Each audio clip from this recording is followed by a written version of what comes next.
Hello everyone, welcome to the 800 subscriber special. Today, we are going to be taking a look at the European Western Royal Family Tree Chart made by usefulcharts.com. Now, before we get started, I want to thank you guys so much for 800 subscribers. We're at about 820 as the time of filming this, so I'm sorry that I didn't get that out sooner. This video is going to be very long, so I just want to get that out of the way. I do not recommend watching this in one go, unless you're a madman, or mad woman. You can, if you want, but I suggest you probably stick to one kingdom at a time, because we're going to be doing one kingdom at a time. Also, shout out to Marlene for getting me this. She is awesome. Thank you guys so much for 800 subscribers. We are currently we're almost to 1,000. We're about 180 away from 1,000 subscribers, which is insane. Absolutely insane. And, yeah, if we can get there, let's see if we can get there. I'm going to set a goal. Let's see if we can get there before the summer, before June. Let's see if we can hit it before June. I think we can.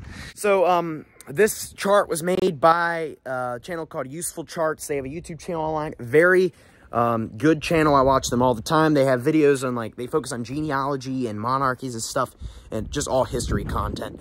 They have videos on, royal family trees, such as, the Japanese emperors, or the British monarchy, or the French monarchy. And they have videos on, theory videos on, who would be the king of France today if they wouldn't have abolished their monarchy? Or who would be the king of England today if Edward IV was illegitimate?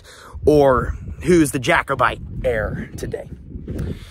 Or, also, they also have videos on, who would be the king of America today if George Washington wouldn't have stepped down the idea of becoming king. And they also got other videos on, timelines on,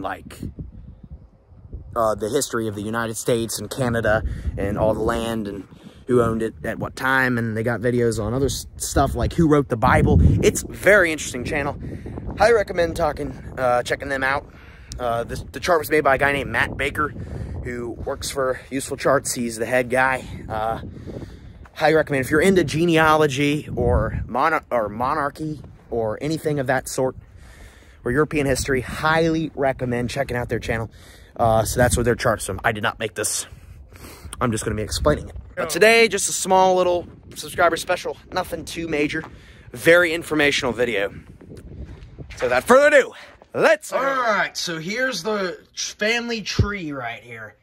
As you can see, it is massive. And at the top, you can see European Royal Family Tree West chart. This is just for Western Europe. They couldn't do all of Europe because it'd be too big and they couldn't fit on one poster. Let's see right here, here's some of the stats up here, just with that kind of stuff.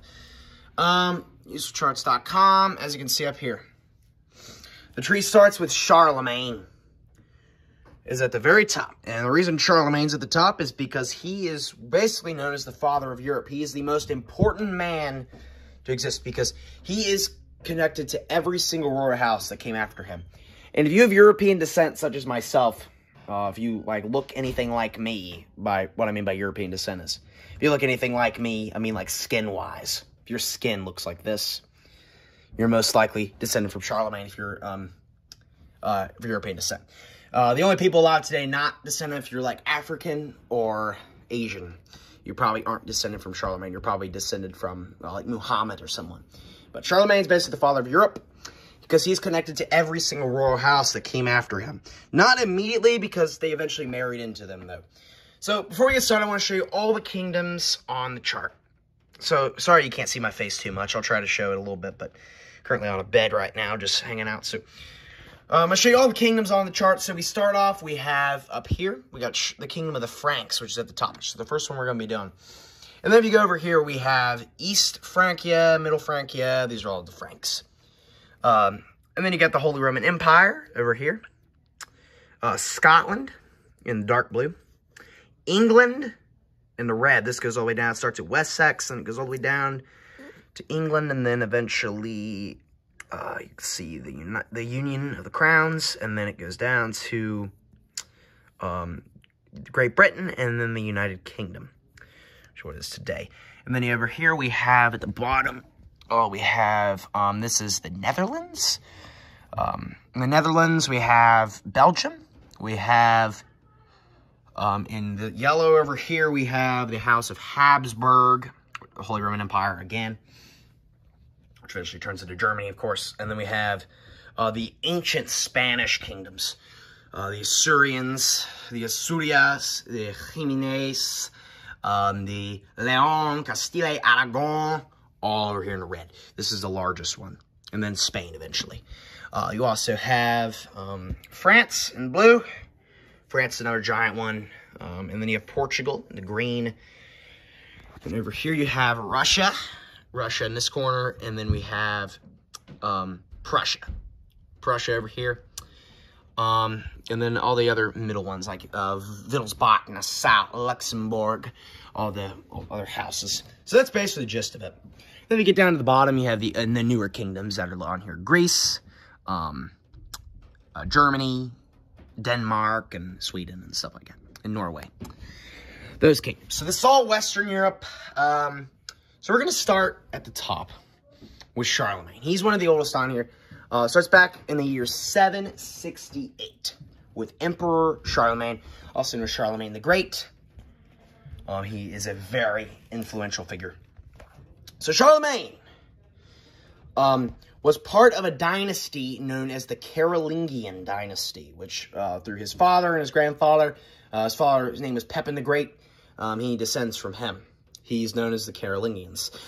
Before them, they ruled over modern-day France and Germany. Before them, there was an even earlier dynasty known as the Merovingian dynasty, I think is what it was called. So basically, Charlemagne descends from both those houses, most of those kingdoms. Now, Charlemagne actually gets two coat of arms because he is known as the first French monarch as well as the first Holy Roman Empire, Holy Roman Emperor. He is important because Charlemagne was the first person in Europe to be crowned emperor since the fall of Rome. So he is definitely, he was crowned on the Christmas day of 800 as emperor, the first one to be crowned since the fall of Rome, basically starting the Middle Ages at that point. Medieval Europe basically started with him. In the year 768, he became emperor, or king. He was king of the Franks in 768 upon the death of Pepin the Great, I think. I'm not too sure on that, but he gets two coat of arms because he was the first Holy Roman Emperor and the first French monarch, generally considered. However, when he reigned, there was no France, there was no Holy Roman Empire. It was simply just the kingdom of the Franks. So he was the king and the emperor of the Franks. This guy was the legend, and he reigned, as you can see, from 768 to 814. He was king from 768 to 814, and emperor from 800 to 814. Basically, that was his king. Charlemagne wanted to split his kingdom into three parts through his three main sons, the eldest of which being Charles the Younger was his name.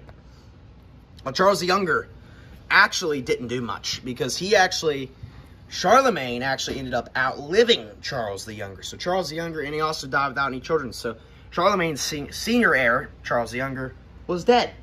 And he basically couldn't do anything.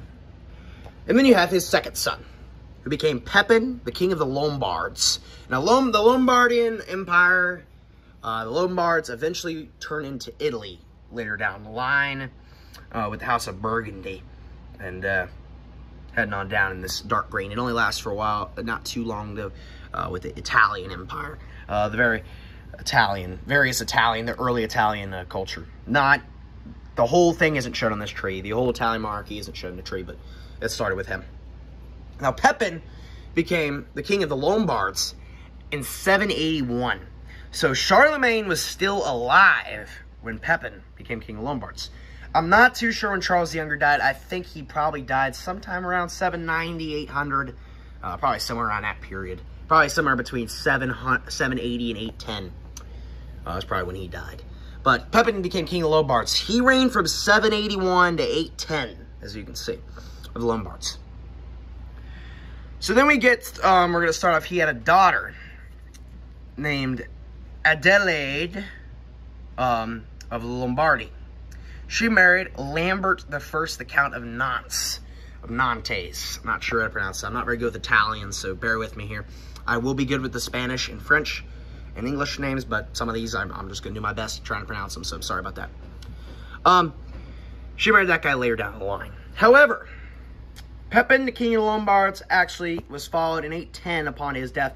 His Lombardian titles was passed to his son, Bernard, who was the king of the Lombards. He reigned from 810 to 818, only a 10-year reign, not very good. Charlemagne died during the reign of Bernard, so Charlemagne was dead, and the kingdom of the Franks then passed to the other son, which we'll get to later. King of Lombards.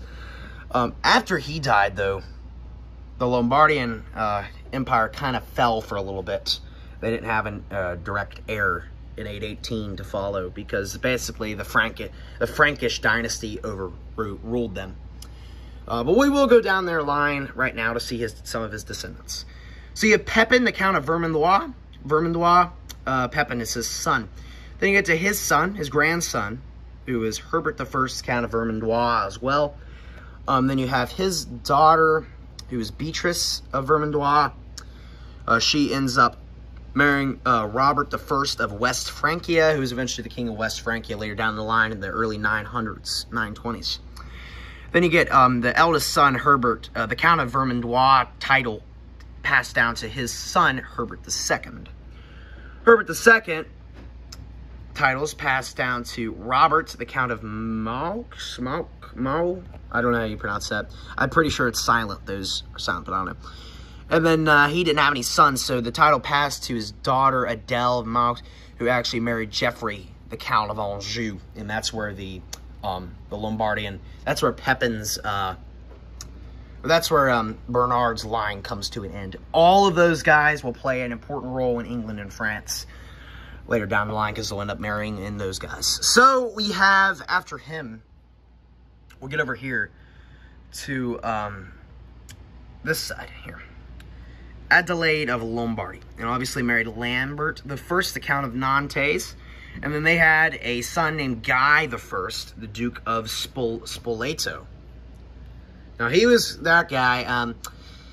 They decided that they wanted to restore their empire, the Lombards, in 891. You can see down here with this guy, Emperor Guy, who only reigned for 3 years, from 891 to 894. And then once he died, he was followed by his son, Emperor Lambert, who only reigned from 894 to 898. So once he died, the Lombardian Empire was basically doomed, because they kind of ran out of male heirs.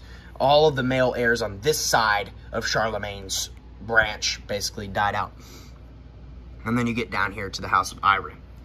Now, this kingdom was not restored just yet. It was eventually restored in 950 under Berengar of Italy. So you get to the House of Ivory, who is Ansgar I, the Margrave of Ivory, and then you have Adalbert I, Margrave of Ivory. Again, I don't know Italian. I'm sorry, my school does not have Italian as a class option. I'm sorry, I would take it if they did, but they don't. We only have Spanish at our school, and I have very slim French knowledge. Anyways, so they restored it for the last time with Berengar II of Italy in 950, and he reigned from 950 to 961, and then that was it for a while. And then they eventually restored it again, but it was kind of just a mess for the Lombards at that point. So the Lombards were basically dead at this time. So what actually happened, the big question is, what happens to Charlemagne's title when he dies? So Pepin and Charles the Younger were both dead by the time Charlemagne died. So Charlemagne is the emperor and the king. Obviously, king of the Franks, emperor of the Franks, king and emperor of the Franks.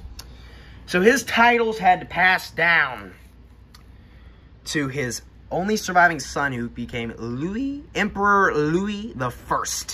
Now, please note, this guy is named Louis I. The first Louis. Now, if you know, a lot of the later French kings are going to be named Louis, so this is the OG Louis. The first Louis, the original Louis. All the Louis came after him. Over 20 Louis came after him.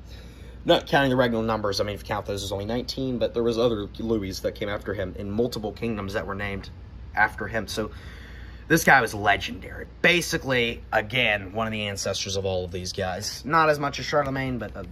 So Charlemagne's only surviving son. The emperorship and kingship.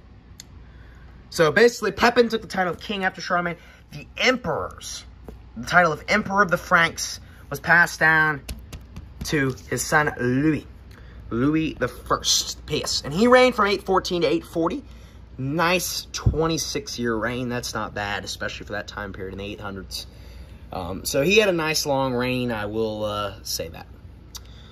So once Louis the First died, his eldest son became the emperor.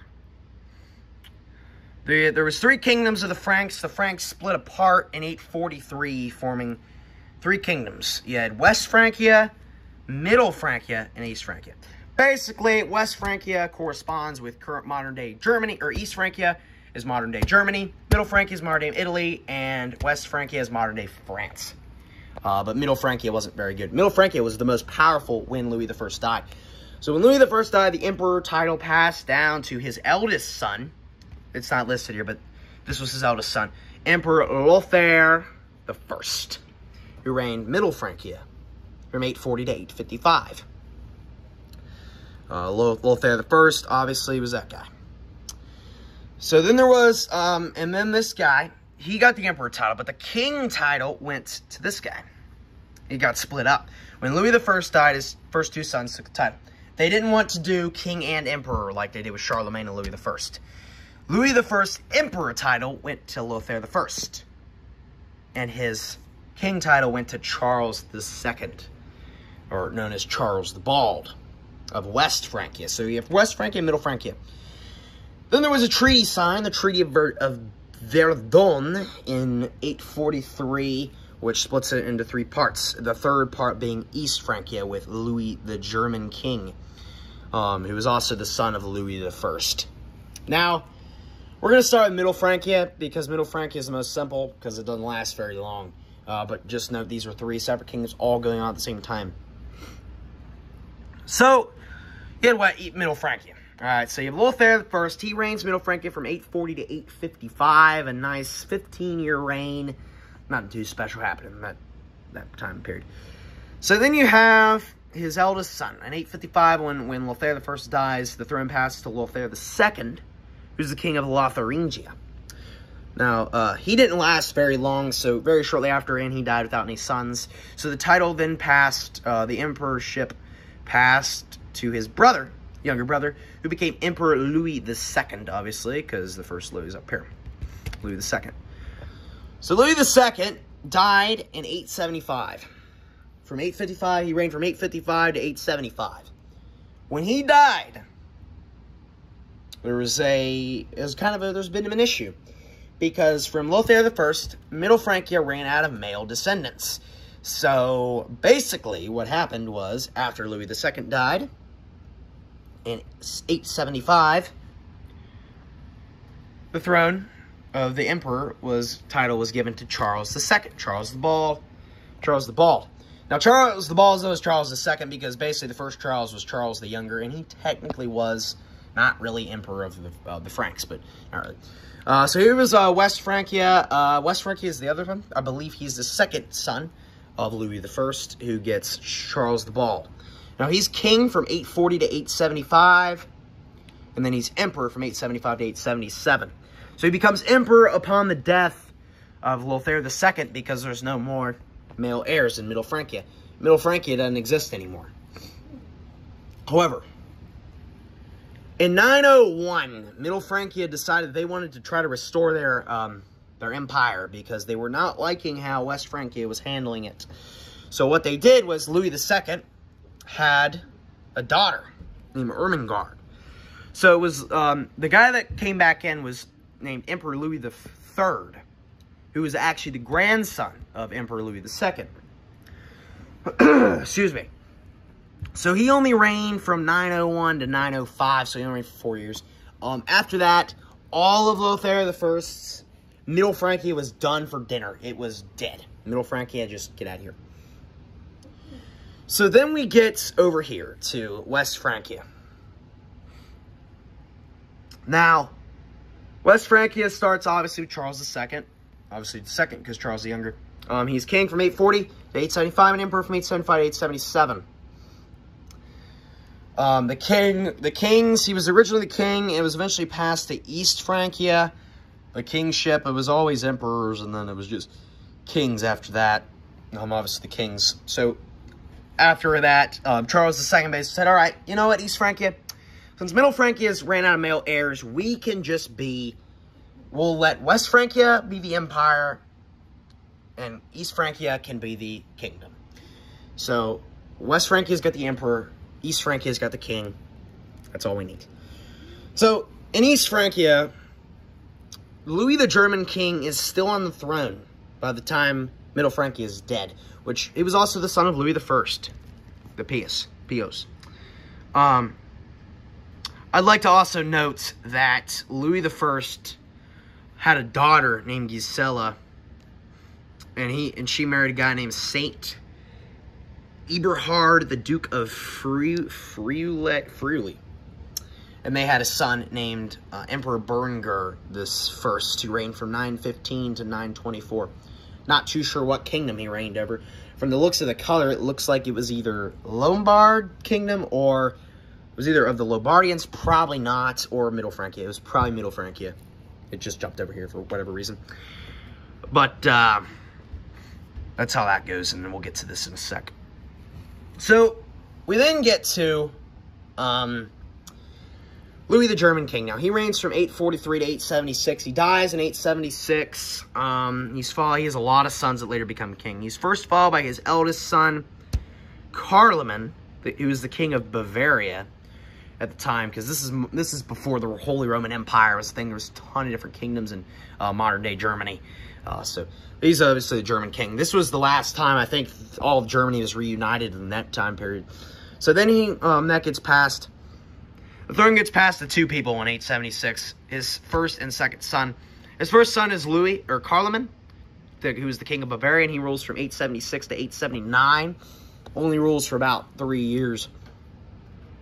However, his second son, Louis the Younger, claimed the throne via King of Saxony, which was another one of the kingdoms at the time. He was Louis the Younger because he was the younger son of Louis, the German king. Now, East Francia was basically just its own thing now, with Louis the Younger, King of Saxony, and then you had Charlemagne, King of Bavaria. Louis the Younger of Saxony dies in 882. He rules from 876 to 882, a good 6 years, does not have any sons, so the Saxony king was basically done by that point. Charlemagne is the king of Bavaria from 876 to 879. Once he dies, it's kind of interesting, because I don't really know what happens next. I think the rule probably goes to West Francia at this point, because this is kind of hard. I'm kind of going back and forth here, but just know that these were all going on the same amount of time.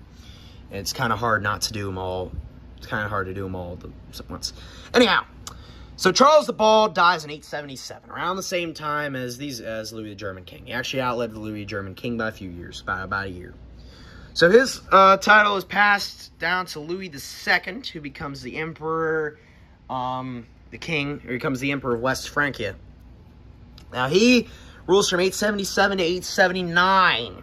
All right, he is the son of Charles the Bald, Charles II. His title, when he dies, is passed to his eldest son, Louis III, who reigns from 879 to 882. And then Louis III dies fairly young, without any children, without any sons. And then the throne passes to Charlemagne II, who is his King Charlemagne II. Now, this guy's not emperor anymore. I was wrong about that. He's king. He's a king now. So just keep that in mind. Now, these guys kind of ruled from 879 to 882. Louis III and Charlemagne II were kind of co-rulers, but Louis III basically had more power than Charlemagne II. So Charlemagne II took the role of king after Louis III died, but he didn't last very long. He only lasted from 882 to 884. So basically what happens is, in 884, his brother, Charles his brother Charles, is known as Charles the Simple, is basically bypassed for some reason in favor of this guy. I don't know what happens. Okay, I don't know much about this time period. So what happens to, I see. So in 882, this guy's the king of Swabia after Louis the German King dies, okay? From 876 to 881. He becomes the emperor in 881. The titles from West Francia are again shifted over to East Francia. And he's obviously emperor from 881 to 888 now. Now, he dies and without any kids as well. And then there's a disputed claim right here, a German king's other son who becomes Conrad the First from 911 to 918, coming into play after the death of Louis the Child King. So you have Charlemagne of Bavaria, the title passed, he gets king in 887, this guy. Becomes king in 887, and then he's emperor from 896 to 899. So he's king from 887 to 896, and then emperor from 896 to 899. And then he is followed by his other son, who becomes Louis the Child King from 900 to 911. Don't know what's going on in 899, but we guess they don't have a king. So then you get Conrad the First, who's king from 911 to 918. So East Francia is basically dead by that point. And then they go over here to this guy, to Gisela, Gisela's line again with Saint Eberhard, the Duke of Friuli.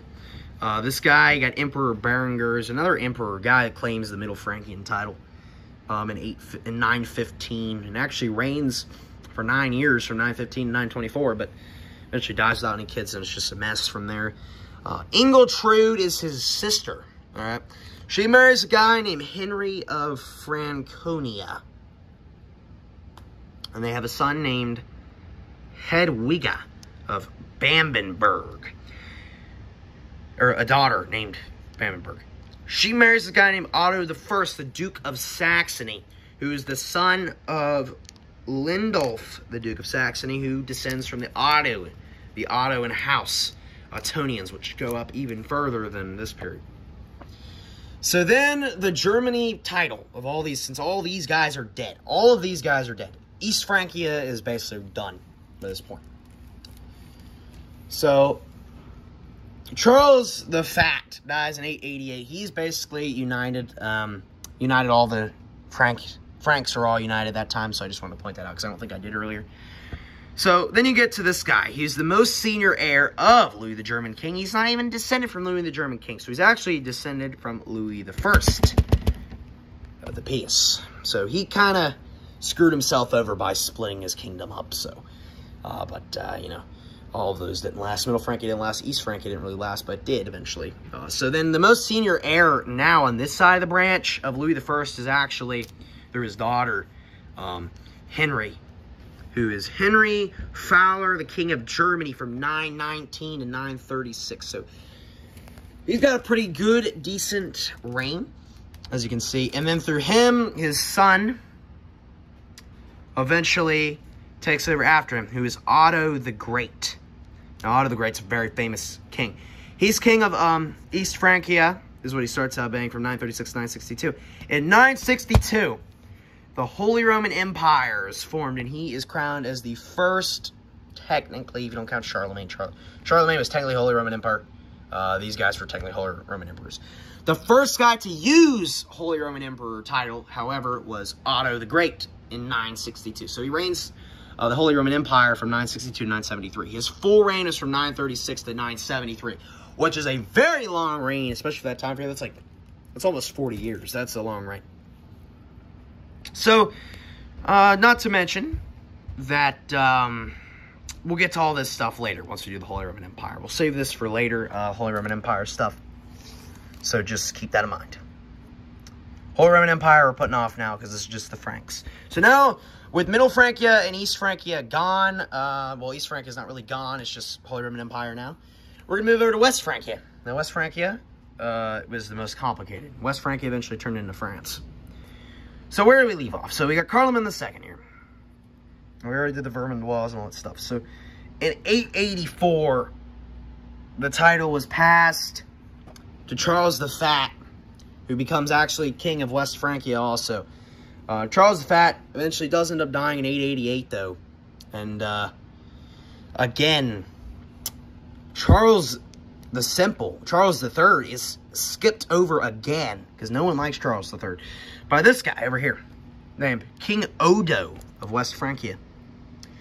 Now, he reigns from 888 to 898. If you trace back his ancestry, you get this guy, Robert the Strong, Robert III, the Count of Worms, and then Robert Hasbay, Count of Worms. They descend from the Robertian dynasty that goes back even further than that. Not shown in the list. So the titles of a king of West Francia now go to the Robertians, because Charles the Simple was completely skipped over by these guys. He does eventually become king, though. So they elect a new guy, because Charles the Fat's dead, and they don't want Charles the Simple to become king. So they elect a new king, which is very rare for this time period, elections. They elected a new king to be king of West Francia. So they elected a guy from the Robertian dynasty named King Odo of West Francia. He reigns from 10 years, from 888 to 898. During that reign, at the end of the time, apparently people wanted their monarchy back, and Charles the Simple takes the throne from Odo in 898 and officially becomes King Charles III of West Francia, ruling from 898 to 898 to 922, a nice 24-year reign. Not too bad, especially for West Francia. So if we get down here, in 922, the throne passed not to his son, passed back to the brother of Odo, brother of King Odo, who becomes Robert I of West Francia, again the son of Robert the Strong, Margrave. Now, he's king of West Francia. He rules from 922 to 923, so he's really not in there on the throne for that long. He marries this guy, or not this guy, he marries a woman named Beatrice of Vermandois. And what do you know? She's actually a descendant of Bernard, the king of the Lombards, therefore the first person in this line on the Robertians to be actually a descendant of Charlemagne. So Charlemagne and the Robertians lines have united, making it to where their claims are better to the West Francian throne, because they married this guy, who gets the Count and Anjou and all that stuff. So in 923, the throne is passed. So Robert I marries Beatrice of Vermandois, a descendant of Charlemagne, the daughter of Herbert I of Vermandois. Obviously, just to let you guys know, iOS stands for, it goes wa, is how you pronounce it. I don't know why Illinois is pronounced Illinois, but that's just how it is. Like, you got Blois, I can't remember any other names. I'm looking at the chart right now. I can't find anything. There's like Vermandois. I don't know. There's other ones, okay? Just let me get to what I'm doing. That's just the lesson. Okay. So this passes to, so he has a daughter named Emma. It's just Emma. Just no title, no nothing, just Emma. Emma. So the title passes to her husband. So she marries a guy named King Rudolph of West Francia, which is really weird, because he is now not descended from Charlemagne, because he married in weird. So he's just, I don't know what Rudolph's doing. But he becomes king of West Francia, reigns from 923 to 936, because they really don't like the original West Francian kings. Eventually, though, in 936, upon the death of Rudolph, they re-elect this guy, who becomes Louis IV, who's actually the son. So it turns out that Charles III, Charles the Simple, actually had a son with Ede Gifu of England, who is the daughter of Edward the Elder of England, son of Alfred the Great. He marries her and then has a son named Louis. And he becomes Louis IV. So we're already getting a lot of Louis in the 900s. Louis IV. And he reigns from 936 to 954. We get nice father-son successions right here. So there's this guy over here, though, from the Robertians, named Hugh the Great, Count of Paris. Now, Hugh Capet, or not Hugh Capet, that's later down. Hugh the Great has a great claim to the throne right now. He doesn't want to try to take it, though, for some reason. He's gonna let these guys reign. He's like, you know, eventually we'll take over. So, eventually, he marries this guy named Hedwig of Saxony. He was actually the sister of Otto the Great and the daughter of Henry the Fowler, as we talked about earlier. So, that line's united now. So, that goes down to this guy named Hugh Capet, which we'll get to later, who eventually starts the Kingdom of France. So, then we get Louis IV. He's followed by his son, who is Lothair, King Lothair of West Francia, not to be confused with the Lothairs of Middle Francia. There's a different guys. That's why he's just a Lothair. There was no other Lothairs in France, or West Francia. He reigns from 954 to 986, a nice 32-year reign. That's a great reign, especially that's what West Francia needs at that time. I believe Hugh, the Count of Paris, probably died in that time period. I'm not too sure when he died, though. Louis V, he's followed by Louis V, who reigns from 986 to 987. During 987, though, the throne is seized by the son of Hugh, Count of Paris, with the son of Otto the Great's sister, who becomes with a new house of Capet. It was also a descendant of Charlemagne, descendant of Charles II, and a descendant of all these guys. Actually, he's not descendant from Charles II. I don't know what I'm saying. He's a descendant of Louis the German King, Louis I, Charlemagne, and the Robertians. He's descended from all these guys. So he's got like the best claim to the throne as he possibly can. And his name is Hugh Capet. And he's part of the House of Capet, the newest house. The House of Capet, out of all this chart, is the longest reigning house, royal house in this entire chart. It reigned all the way down. All these in blue are the House of Capet. If you don't count sub-branches, all the way down to Louis Philippe I in 1848. The House of Capet was on the throne from 987 to 1848. Yes, you heard me. Obviously, your sub-branches got Orléans, Bourbon, Valois, but they're all male lines because they're all sub-branches of the House of Capet. So this guy with Hugh Capet, this is when the Kingdom of France officially becomes a thing. So the Kingdom of France now exists. There's no West Francia anymore. There's no Franks anymore. So now you have the Holy Roman Empire, and you have France. So Charlemagne, the Franks are all done now. So he's obviously a descendant of Charlemagne. He's a descendant of all these guys. So you have France now, and you have the Holy Roman Empire now, and then Middle Francia is just gone. We're going to stop there. Again, we're not going to go over France right now. We're not going to go over the Holy Roman Empire right now. Simply because I just wanted to get those early parts out of the way. So we went over the House of Ibria, and the Lombards, and the Franks. So that just lays down the basics of what this tree is going to be.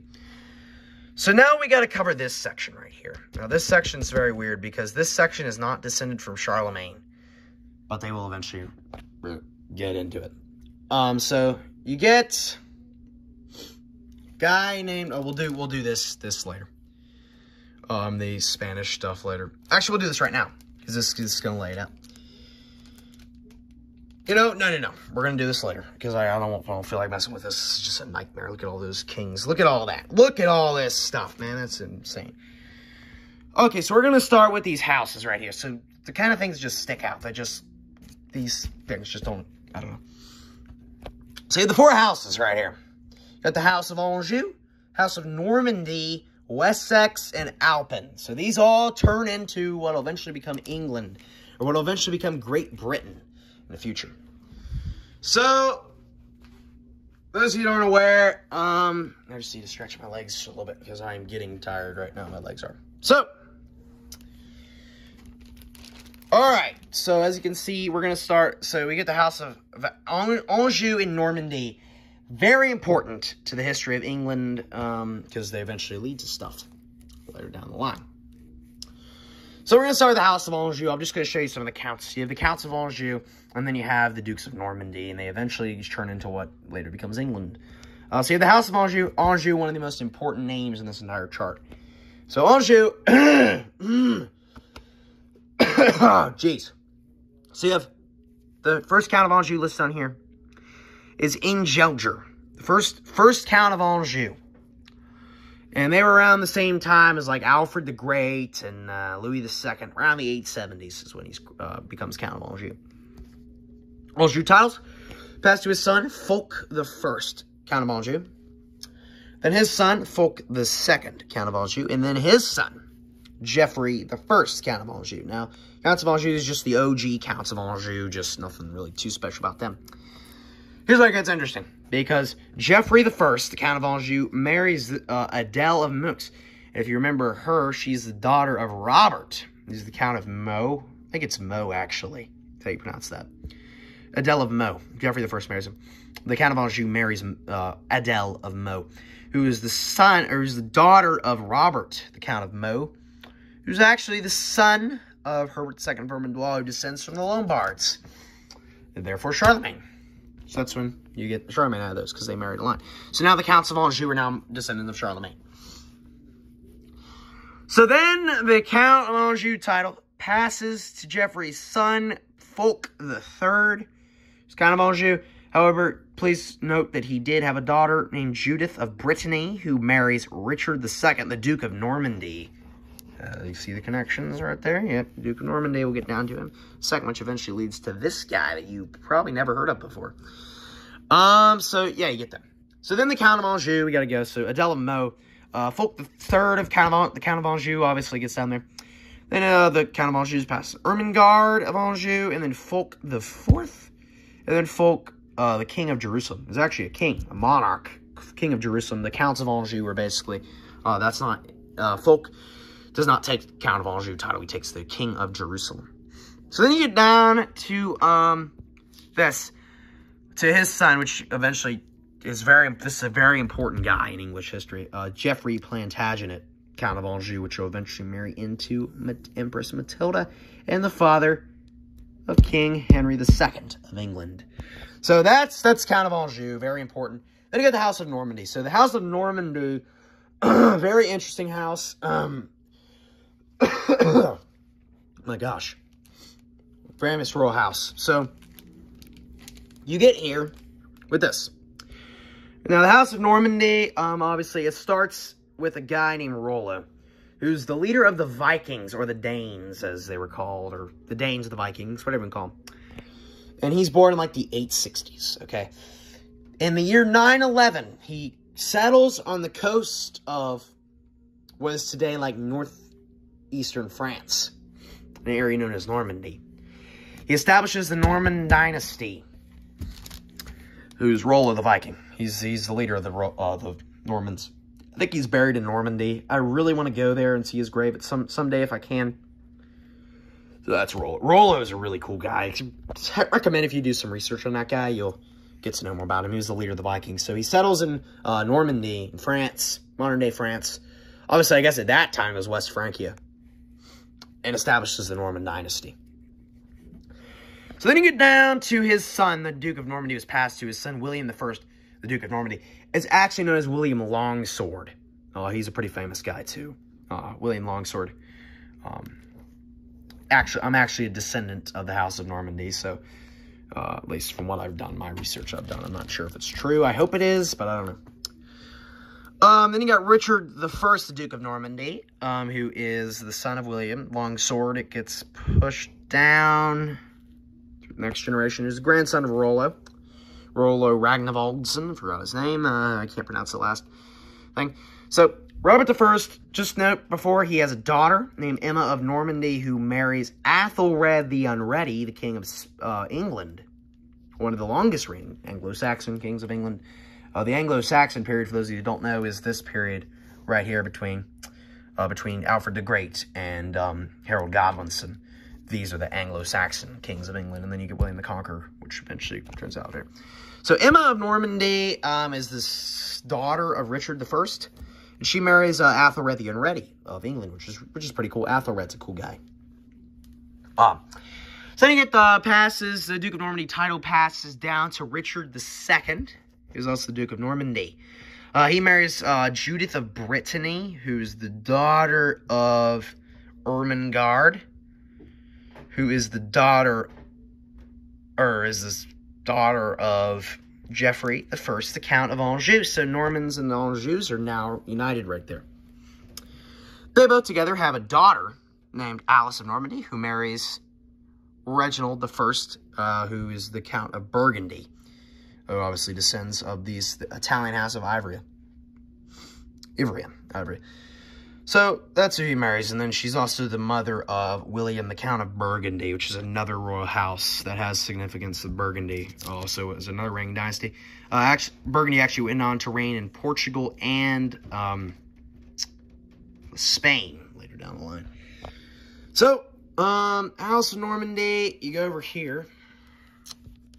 Then you have Robert I, the Duke of Normandy, who is the brother of Alice and the daughter, or the son of Judith and Richard II. So Robert I, he's born around the year 1000. He's got a son named William, who's the Duke of Normandy at the time. So his title gets passed down here. William gets banished from England and is basically kind of like, he's known as William the Bastard. He was kind of hated by most people. But there's a big dispute because he becomes in England later down the line. Because apparently, I won't get into that right now. We'll do that later. So we're going to start with the House of Alpine here. So we'll get back to William the Conqueror in a second. Not a second, like 10 minutes probably.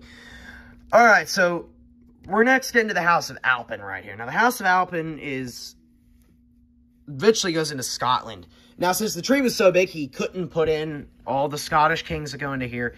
The House of Alpine's basically Anglo-Saxon Scotland. Now, the reason we're going to do Scotland first is because Scotland eventually unites with England to form Great Britain, and I just want to talk about England, then we can go back into that. So we're going to go down to Mary, Queen of Scots right now. So this is the first kingdom we're doing. This is the longest kingdom we're doing so far. Starting with the House of Alpine in Scotland, which eventually turns into Scotland with his few sons and grandsons. Alright, so I'm back. This is the next day. My legs are getting very tired, and my throat was starting to hurt yesterday when I was filming the original part, so I'm back. This was luckily, we had a snow day today. They canceled school, so I'm able to do that. If they didn't do that, that would have sucked, because I wouldn't be able to get this done, probably. So let's continue off where we left off. So, we left off with Scotland. I'm just going to restart Scotland. So, we get the House of Alpine, of course, with Kenneth MacAlpin, who is not descended from Charlemagne. He's kind of his own thing. And he reigned from 843 to 858. He is the first Scottish monarch, even though Scotland didn't exist back then. It didn't exist until later down the line around here. So, these are monarchs in here. They didn't list, because there's just not enough room to put them on there, I guess. Oh, there's Auctioneer. He wants outside, but I'm not letting him out. Alright, so the first king it does list on here after Kenneth MacAlpin is Malcolm II, King of Scots. He reigned from 1005 to 1034. Now, the reason he's Malcolm II is because there was a previous Malcolm somewhere in this area that is not listed, of course. Oh, jeez. Oh, anyway, so that's him. Now, get down here. He had the next, after he died in 1034, the throne passed to Duncan I of the new Scottish house, the House of Dunkeld. Now, see this? I don't know. Is that a daughter, I guess? I guess Malcolm II only had daughters. It looks from the looks of it. Bethoc was the eldest, and she married a guy named Crinan of Dunkeld. So it was their son, Duncan I, who became the King of Scotland. He reigned from 1034 to 1040, about a 6-year reign. Not too bad, not too shabby. Actually, that was pretty bad. Honestly, 6 years is not really that long. So then you get, after Duncan I, the throne was seized by this guy over here, Macbeth, King Macbeth, who's actually Malcolm II's daughter, Dovada, married apparently Finlac of Moray. and it's a mystery because they don't actually know if this is a legitimate child or not. But either way, Macbeth became king of Scotland. You can see his picture right there, his painting. So he reigned from 1040 to 1057, a 17-year reign. When he died, the throne passed to his son Loloch, who became King Loloch and reigned from 1057 to 1058. Only reigned for 1 year, and then the throne was seized by the son of Duncan I, so the throne went back to the house of Dunkeld. The throne went back to the house of Dunkeld in 1058, with the eldest son of Duncan I, who became Malcolm III. King Malcolm III. Now, Malcolm III reigned from 1058 to 1093, the longest in Scottish history up to that point. A 35-year reign, so not too bad. He married twice.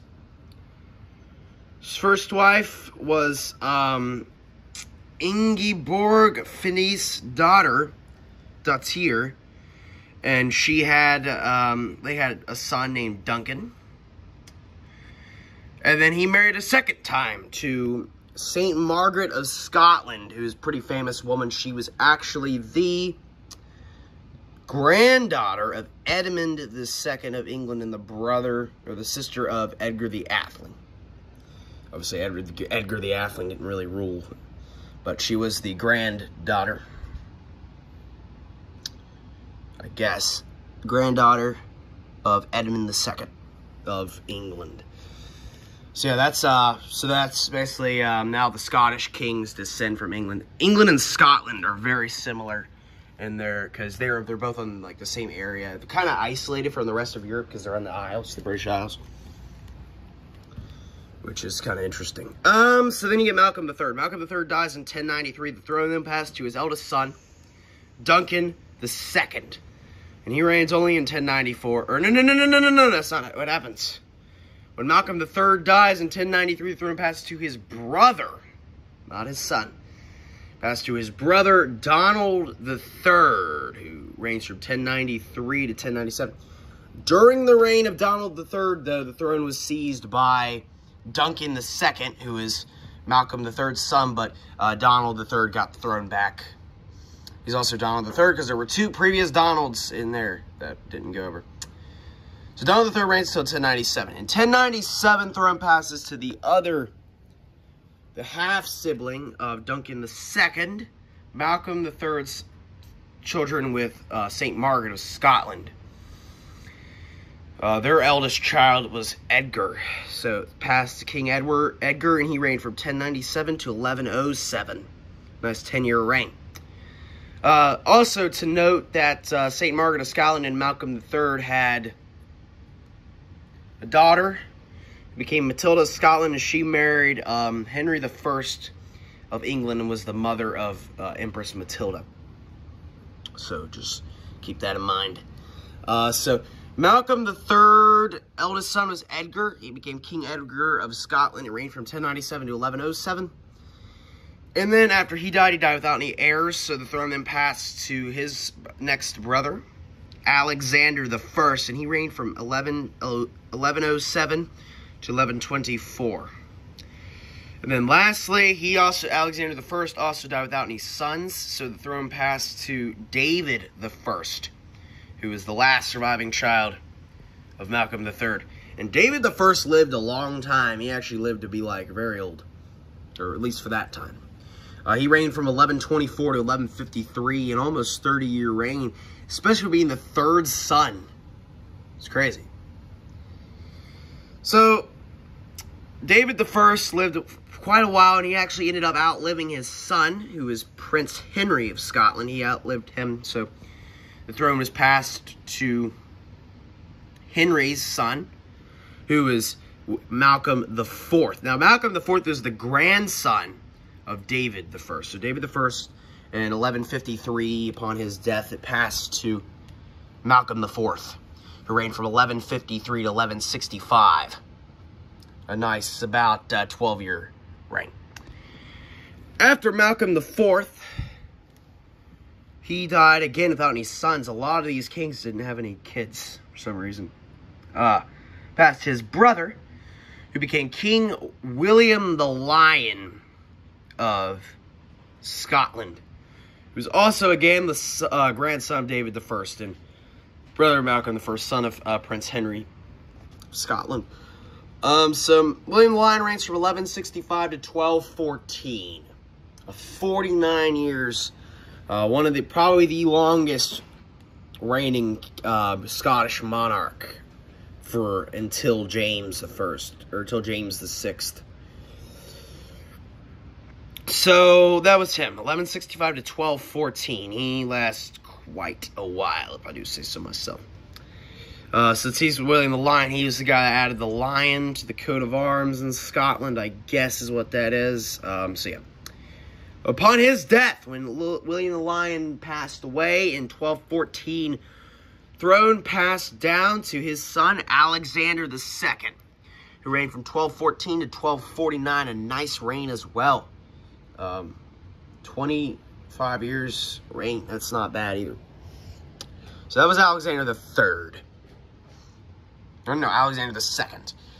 Alexander II was followed by his son, Alexander III, who assumed the throne in 1249, and he reigned until his death in 1286.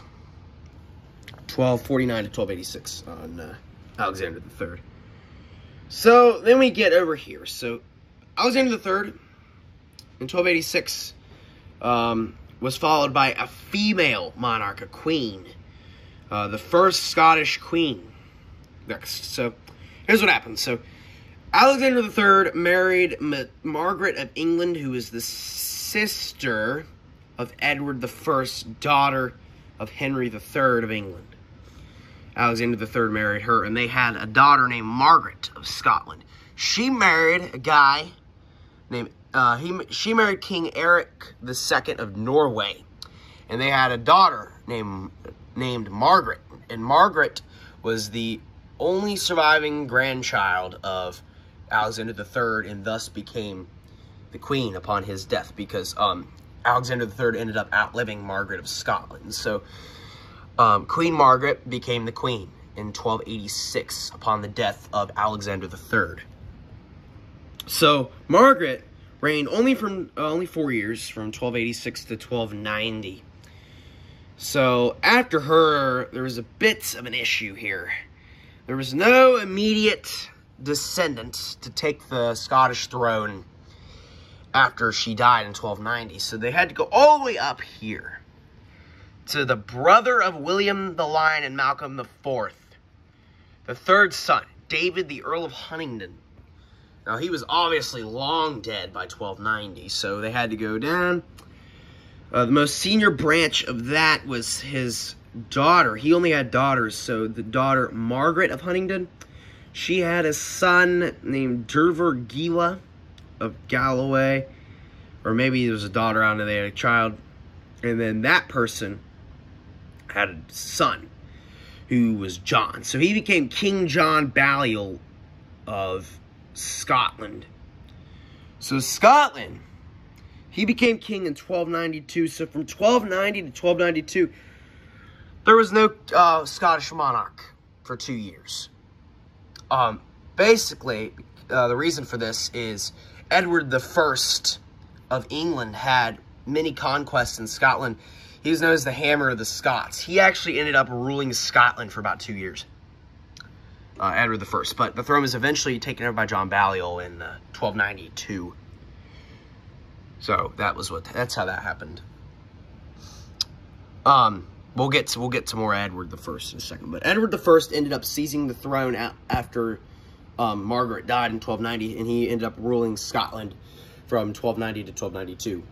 Eventually, though, in 1292, England lost possession of Scotland, and it was taken over by John Balliol, who again was the great-great-great-grandson of David I. So he was descended from the earlier Scottish monarchs. However, John Balliol reigned from 1292 to 1296. He only lasted 4 years, just like Margaret. So the throne was then passed to someone on this side. See, Margaret of Huntingdon had a sister named Isabel. Very weird spelling for that, but that's Isabel, I think. Probably. I don't know what else that'd be. Isabel of Huntingdon. She had a son named Robert the Bruce, who is the 5th Earl, Lord of Annandale. They had a son named Robert the Bruce as well, who was the 6th Lord of Annandale. And then it was their son, his son, Robert the Bruce, the 7th Earl of Annandale, who became the king. He's known as Robert the Bruce, probably one of the most famous Scottish kings, Robert the First. He started the new house of Bruce, which was the next reigning house in Scotland. Didn't last very long, but it was the next reigning house. So he became King Robert the First. He reigned from 1306 to 1329. Again, he was descended of David the First. So he's descended from all those guys, so he's still in the line of succession, of course. So that starts the house of Bruce. Robert the Bruce married twice. First wife was Isabella of Mar, who gave him a daughter named Marjorie Bruce. Marjorie Bruce, I think that's how you'd say it. Scotland and English are pretty much the same when it comes to spelling. I think so, at least from what I know. So, and then she ended up marrying Walter Stewart. A guy named Walter Stewart. But after Robert the First died, Robert the Bruce died in 1329. The throne passed to his son. He actually had a son with his second wife named Elizabeth de Burgh. Now, she bore him a daughter, or not a daughter, bore him a son named David. So he became King David the First and reigned for a very long time, from 1329 to 1371. Pretty long reign, about a 42-year reign. Not bad. David the First did not have any kids, so when he died in 1371, the throne was passed to someone else. But David the First did marry Joan of England, who is the sister of Edward III of England. So then you get Marjorie Bruce, sibling, or not sibling. Oh my God, I can't talk. That was really crooked what I just said. Husband was Walter Stewart. So the next senior descendant after Robert the Bruce was through his daughter with his first wife, their son, who became King Robert II, establishing the new house of Stuart. And please note that Stuart and Stuart are two different houses. This is Stuart and this is Stuart. It's basically the same thing, but that's how that went. So David II did not have any heirs to the throne in 1371, passed to Robert II, who is actually a descendant of Robert the Bruce, so that's good. The new house of Stuart, because Marjorie was female, and she married Walter Stewart. So the house of Stuart is the new reigning house of Scotland. Now, Robert II ended up ruling from 1371 to 1390, okay? Nice 19 years on the throne, first Stuart monarch, definitely. And this was followed by some good father-son successions right here, which really helped to solidify the Scottish monarchy. Because back in the day, it was just kind of, most of them didn't have kids, and it was very bad for them. But Robert II was followed by his son, Robert III, in 1390. So Robert III reigned from 1390 to 1406, only a 16-year reign, but luckily he was followed by his son, James I. Now, James was obviously the most abundant name in Scotland. So I got this big piece of tape right here. It's kind of annoying, but that's, I just had to tape this in here. So James I reigns from 1406 to 1437, a nice 31-year reign. He was obviously the son of Robert III of Scotland. He ended up marrying Joan Beaufort, who is the daughter of John Beaufort, the Earl of Somerset, and the grandson of Edward III, son of John of Gaunt, the Duke of Lancaster in England. So, James I ended up marrying her, which definitely helped with the union of the crowns later down the line. James the First was one of the last. James the Second was one of the last, or who am I talking about? James the First was one of the last kings of independent Scotland.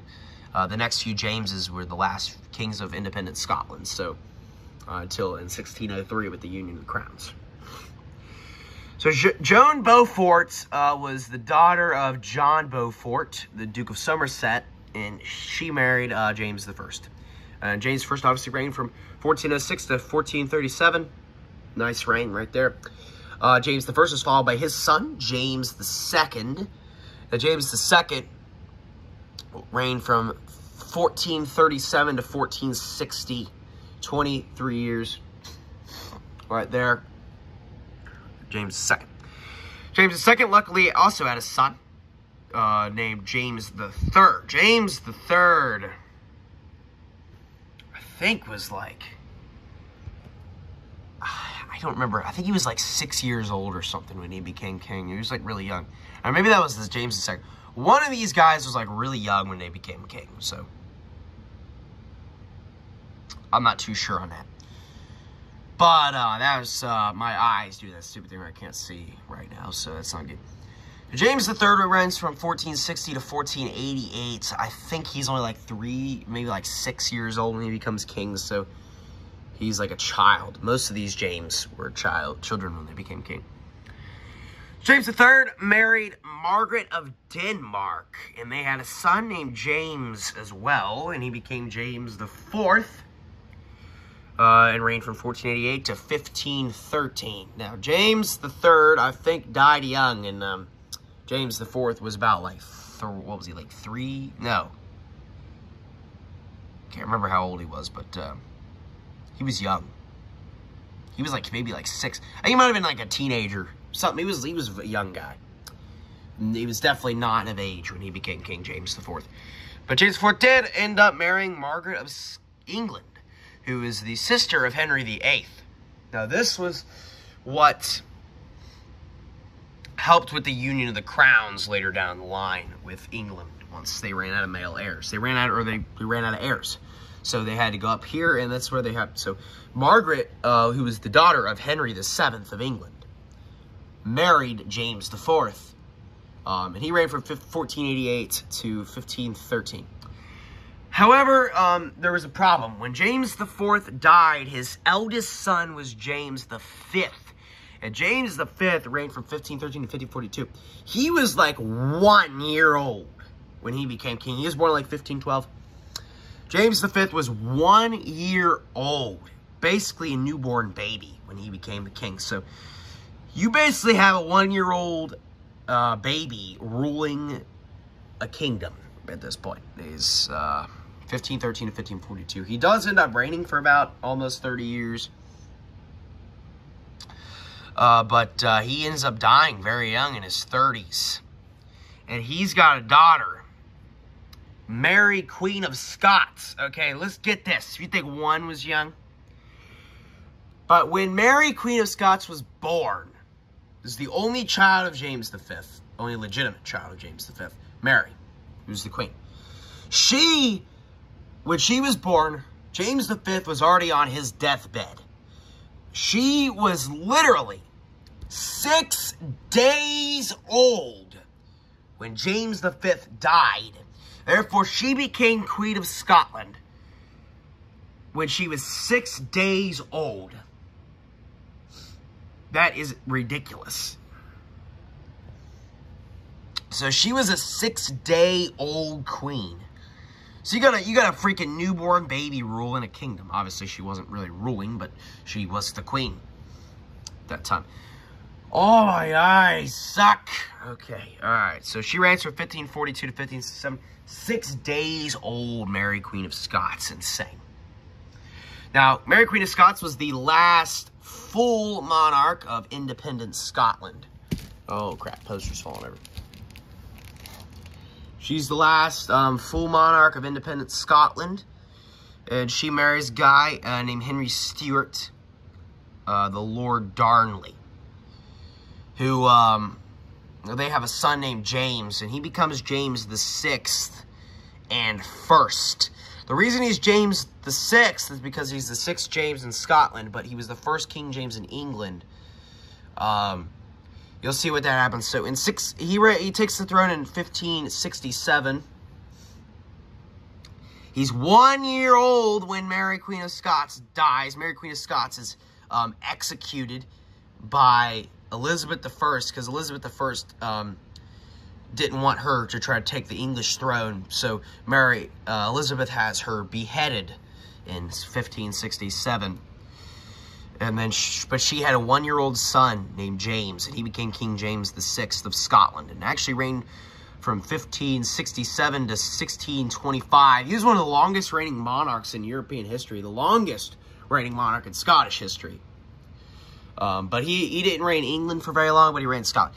He was King of England from 1603 to 1625, because here's what happened. Henry VIII ran out of heirs, and the most senior heir at that point was his sister Margaret, who married James IV, so it was their great-grandson, James, who was the heir now. So the crowns of England and Scotland were united. They wouldn't get officially united until 1707, but that's what happened. So that was James the 6th and 1st, because he was the first King James in England, the 6th King James in Scotland. But King James the 6th already was reigning from about, for already like over 30 years when he took the English throne. So he was the king of Scotland and England. The first time all of the British, the entire British island was united. Okay, guys, so I'm back. We ended off with James the 6th and 1st. I just got back from an academic meet a few hours ago, and I'm settling in for the night. My eyes were not working this morning, and I do apologize for earlier. I rewatched the footage. I'm sorry for calling David II David the 1st. My eyes were so blurry, I guess the Roman numeral just condensed to 1, and it looked like David the 1st. So I extremely apologize. So if you were typing your comment, please delete it. I'm sorry I put David. Sorry I said David the 1st. It was David the 2nd.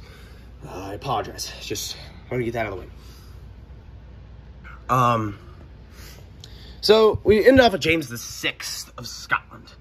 Now, he collides England and Scotland.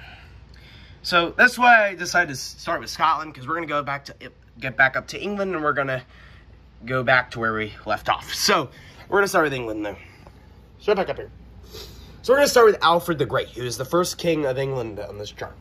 Now, please note, Alfred the Great is not, just like Kenneth MacAlpin is not descendant of Charlemagne. He is from his own house, the Kingdom of Wessex. There was no England at the time when Alfred the Great became king in 871. It was just Wessex was the king.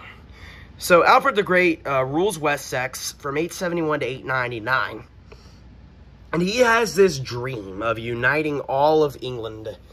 Back in this time, the 800s, England was divided into several small kingdoms, such as like Northumbria, Kent, Wessex, Essex, and Wales and stuff.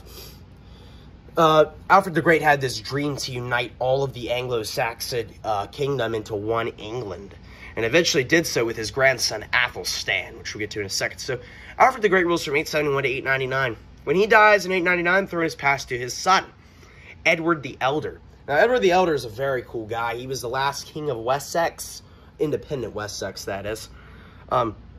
He had a lot of kids, and I mean a lot of kids. We're going to start with his daughters. They didn't really have much influence. So Edward the Elder, obviously, again, he reigns from 899 to 924, and that's 25-year reign. That's a quarter of a century, if you think about it that way. So he's got a daughter over here, Edithu of England, who marries Charles the Simple, Charles III of West Francia, if you remember from earlier, when we talked about the Franks. Seems like yesterday we talked about that. So, he also had another daughter, who was named Edith of England, who married Otto the Great, the Holy Roman Emperor. So as you can see, Edward the Elder's two daughters are already connecting with previous monarchs we talked about, with Charles the Younger, or Charles the Simple, or not Charles the Younger, Charles the Simple, Charles III of West Francia, and then Otto the Great of the Holy Roman Emperor. So Edward the Elder has 3 sons that eventually become king. When he dies in 924, the throne passes. There's no king in this period. Between 924 and 927, Wessex doesn't exist anymore, and the throne is eventually seized by Athelstan, who was his son. This is an old English letter. That A. They don't really use that anymore, but that's like an old thing. It basically makes the letter Athelstan, or Athelstan. I call it Athelstan. So that was him. He was the first guy to be king of the English. The entirety of England was united under a single ruler, and that was Athelstan. Now, Athelstan rules from 927 to 939, which is pretty cool. A nice 12-year reign. He was obviously the grandson of Alfred the Great, so he's still in the line. Athelstan, however, does not have any sons at this time, and the throne passed to his brother. Oh yeah, let me mention before we go any further. The Anglo-Saxon tradition was not a strict inheritance like most kingdoms are nowadays. The idea of primogeniture didn't really come along until like the 1000s. Because back in the day, what they would do, there was not a strict inheritance where father, son, brother inherit the throne. They actually had to be elected on by a council at the time. So it just happened more often than not that they did elect the son. But it didn't always necessarily have to be that way. Just let you guys know that. So Athelstan, when he died in 939, the throne passed to his son. Or not his son, his brother, who became Edmund I, because Athelstan didn't have any sons, so the throne passed to his brother Edmund I, who was still alive. He's, again, still the son of Edward the Elder from before. Now, he reigns from 939 to 946, a 7-year reign, and then he eventually, obviously, the throne is then passed to, in 946, to his brother, the third brother of the 3, King Edred. Becomes King Edred of England, and reigns from 946 to 955. Now, Edred was interesting. I mean, he was just whatever. Edred also didn't have any kids. So the throne was then passed, after he died in 955, the throne actually passed to his nephew, Eadwig, who was actually the eldest son of Edmund I from before. He was elected on into the nephew. Now, Eadwig is king from 955 to 959. Only 4 years, not too good for England. England's unique because it's known for having a lot of long-reigning monarchs. Some of the longest reigning monarchs in European history come out of England, including Henry III and George III and Victoria and Elizabeth II, which we'll get to later. But Eadwig did not reign for very long, like at all. After Eadwig did not have any sons either, so the throne then passed to his brother, who became King Edgar the Peaceful. Now, Edgar the Peaceful was obviously called Edgar the Peaceful because he was king during a time of peace in England. There was really no major conflicts going on this time. He was just a peaceful king. No one really tried to overthrow him. And he ended up reigning for 16 years, from 959 to 975. After Edgar the Peaceful, the throne then passed to his son, Edward the Martyr. Now, the problem with this was, Edward the Martyr was 14 years old when he became, no. He was actually, you know what? He was 11, actually, when he became king. He died when he was 14. Edward the Martyr was the eldest son of Edgar the Peaceful and inherited the throne upon his death in 975. In 975, Edward the Martyr was only 11 years old at the time, and he only reigned from 975 to 970. He dies when he's 14. Very sad story. 14-year-old king.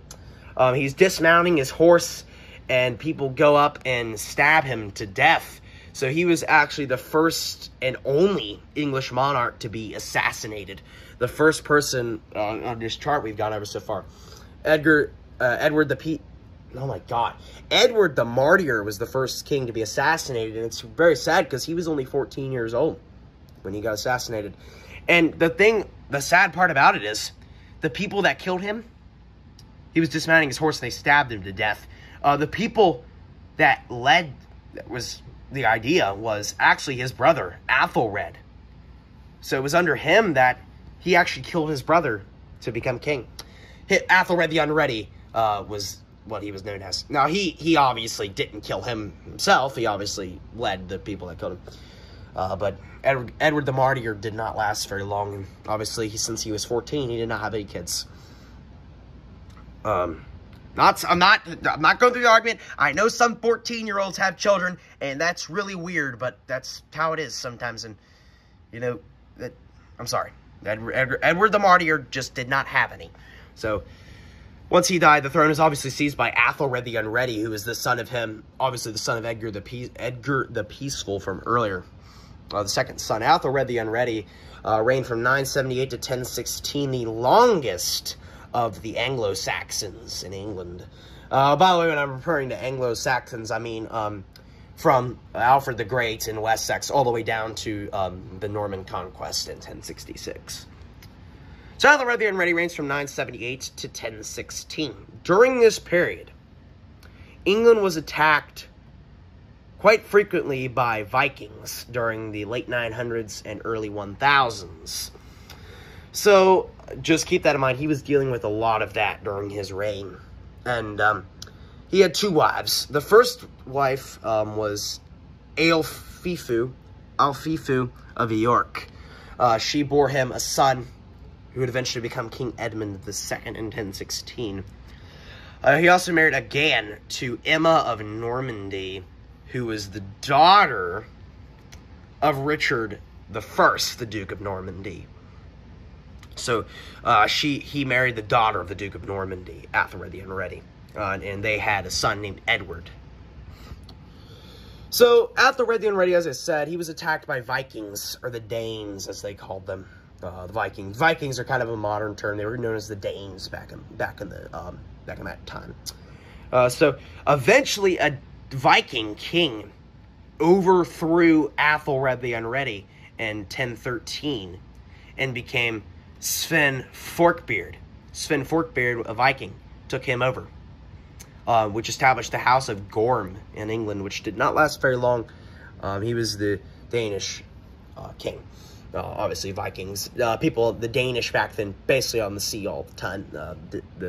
Especially since England was in the position it was in, it was very prone to Viking attacks. And eventually, the Vikings did end up overthrowing Athelred the Unready in 1013. However, Sven Forkbeard was only on the throne from 1013 to 1014. He was only on the throne for a year. And then Athelred the Unready took back the throne in 1014, and they ruled until 1016, and his death when he died. So when another terrible incident is coming up next. Athelred the Unready died in 1016. He was followed by his eldest son, Edmund, who became King Edmund II, also known as Edmund Ironside. Edmund Ironside reigned in 1016. He only reigned a few months because he was, okay, basically, I don't know how to put this, okay? Sven Forkbeard was not happy about his loss, and the Vikings in general were not happy about their loss of England. They wanted it back. So a guy named Canute the Great decides, you know what? We're going to go kill Edmund II. So here's the story behind Edmund Ironside. If you've never heard it before, this is a very weird and interesting thing that happened. So basically, Edmund II is taking a crap, okay? He's literally taking a poop. The Vikings break into the room and stab him to death. He is killed on the toilet by the Vikings. Very sad story. I mean, he was literally taking a poop, and the Vikings came in and killed him on the toilet. I think he was on the toilet. I don't know what they had back then, but in 1016, and then it's seized by the leader of the Vikings, who becomes Canute the Great, who's actually the son of Sven Forkbeard. So, very interesting story with Edmund Ironside, Edmund II, so that's just how that went. Canute the Great seized the throne and ended up ruling England from 1016 to 1035, so he was the leader of the guys that killed Edmund II, on the toilet, of course. So, yeah, once I heard that, every time I go poop, I think about that incident. Okay, I'm sorry, okay, this is getting very weird. I'm just gonna cool my jets here. Okay, what I'm saying is, Canute the Great married twice. He was also a Viking, so keep that in mind. These guys are Vikings. These are not the original guys. These were just, they conquered England for a little bit. So he ruled England from 1016 to 1035, 29 years after Edmund II died. He married twice. Canute the Great married twice. First, you had Aelfifu, who was married to this guy. This is not the same Aelfifu. This is not the same as Athelred the Unready's wife. This is a different woman. She has a son with him named Harold Harefoot, who becomes king upon Canute's death. Canute the Great actually did end up marrying Emma of Normandy at one point, who is actually the second or first wife of Athelred the Unready. So there was a big rivalry in this period between England and the Vikings. So Canute the Great ended up having a son with Emma, who became Harth the Canute, who would rule eventually down the line.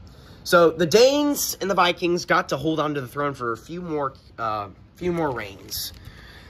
So Canute the Great died in 1035 and was followed by his eldest son, Harold Harefoot, who was the son of Aelfifu and Canute the Great.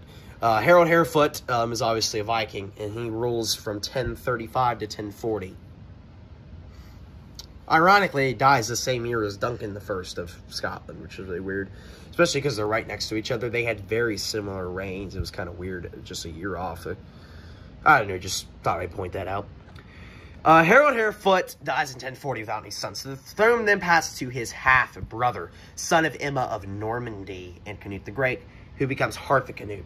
Harth the Canute reigns from 1040 to 1042.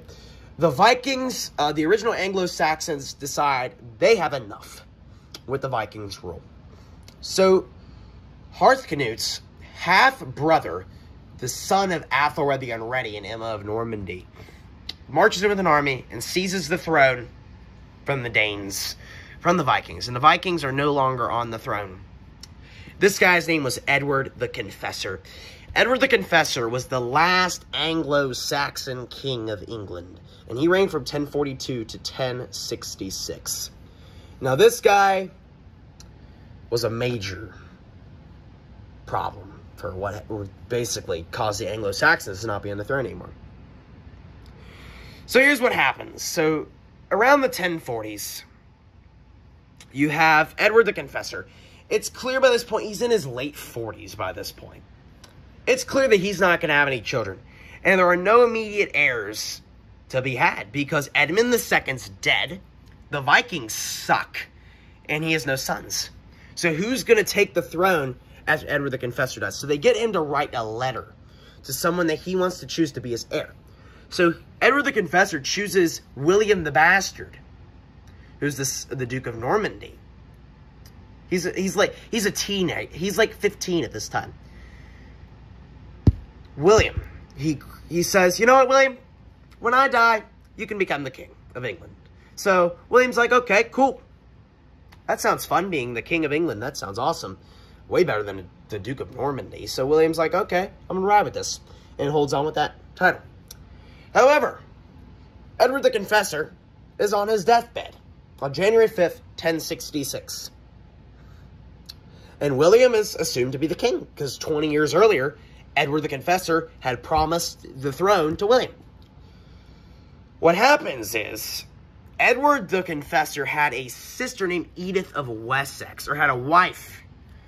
There I go again with the inbreeding crap things that I'm saying. This is hard to read sometimes. He had a wife named Edith of Wessex. Edith was the daughter of a guy named Godwin, who was the Earl of Wessex. She married a guy, or her brother was Harold Godwinson. Now, Harold Godwinson was apparently by the deathbed of Edward the Confessor. And on January 5th, 1066, Edward the Confessor basically points to Harold Godwinson, his brother-in-law, and tells him that he wants to be the king of England. He wants him to be the king of England. At least that's what Harold Godwinson wanted to be the case. It's not actually true if that's actually what happened, but Harold Godwinson went with it. And it was the brother-in-law. And Harold had not really gotten along so well with Edward the Confessor. In fact, they did not really like each other too much. But Harold Godwinson told everyone and went with the fact that Edward the Confessor promised him the throne. And they're like, dude, Harold Godwinson makes such more sense instead of this French guy that he told 20 years ago to be king. So, you know, we'll fly with Harold Godwinson. So Harold Godwinson ends up becoming the king after he had already promised William the Bastard 20 years before to become king. And then this guy just happens on that one day becomes king. So he becomes king in 1066 upon the death of Edward the Confessor. Now, most English people were happy about this. They didn't really care. I mean, we got this guy. It makes much more sense. He's from England. William and the Normans, on the other hand, were furious about this decision. William was not happy at all with Harold Godwinson and what Edward the Confessor did with him. Again, it's not clear if Edward the Confessor actually chose Harold to be the king. Harold could have very well made that up. And I honestly, I'm going to be frank with you guys, I think Harold made that up just to take the throne.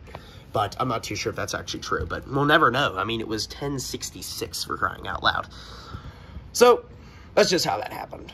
So, Harold Godwinson rules for a few months. There's also a third guy that claims the throne, who says that's this guy named Edgar the Atheling, who was actually the grandson of Edmund II. Edmund II actually had a daughter named Edward the Exile, and his name was Edgar the Atheling. And he married St. Margaret of Scotland, who was the second, who also eventually ended up marrying Malcolm III of Scotland. So basically, at this point, you have a three-way battle for the throne, because these two, so you have the legitimate heir that Edward the Confessor wanted, the pretender, and then the illegitimate, most senior heir. You got a three-way battle for the crown. It's between William the Bastard, the Duke of Normandy, Edgar the Atheling, and Harold Godwinson. The only real king is Harold Godwinson because he made up this stupid scheme. Again, I'm saying made up. It might not have been, but it probably was. Let's be honest. They didn't even like each other. Why would you give the throne to someone you don't even like? That's make any sense. So Harold Godwinson does eventually rule until September of 1066. William decides, you know what? If Edward the Confessor wants him to be king, fine.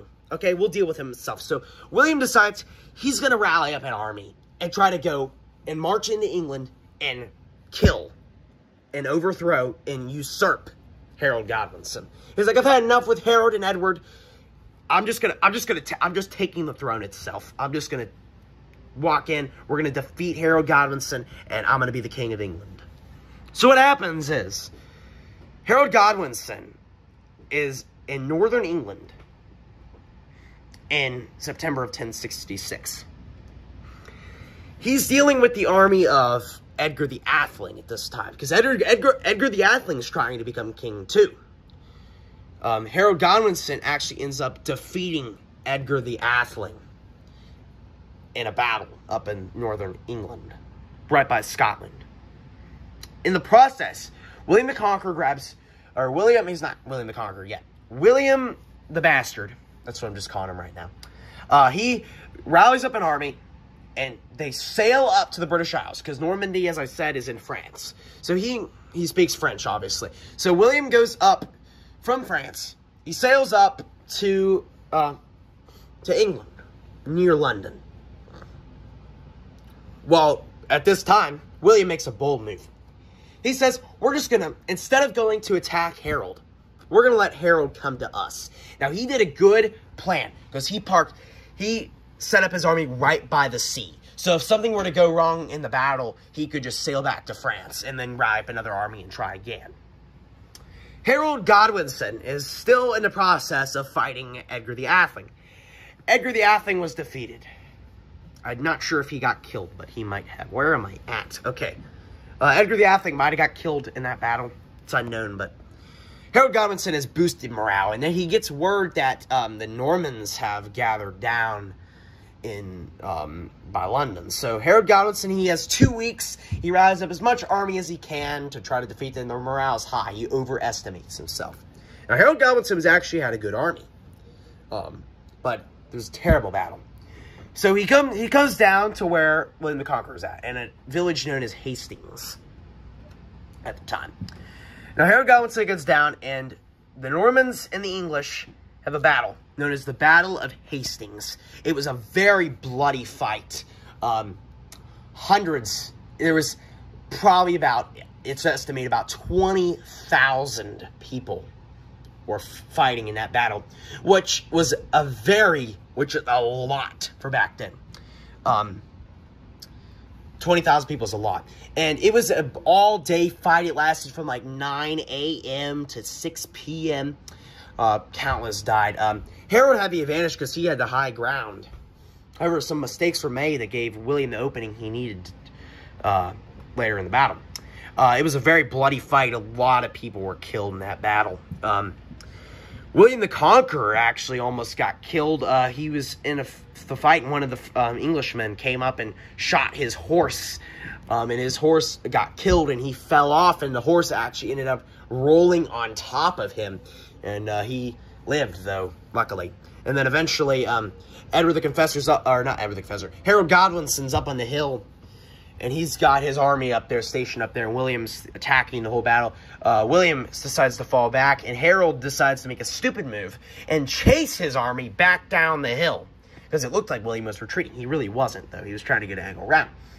Since half of Harold's army is now down on the hill, the Normans go in to the flank and come up this side, and then take out the defending forces that way.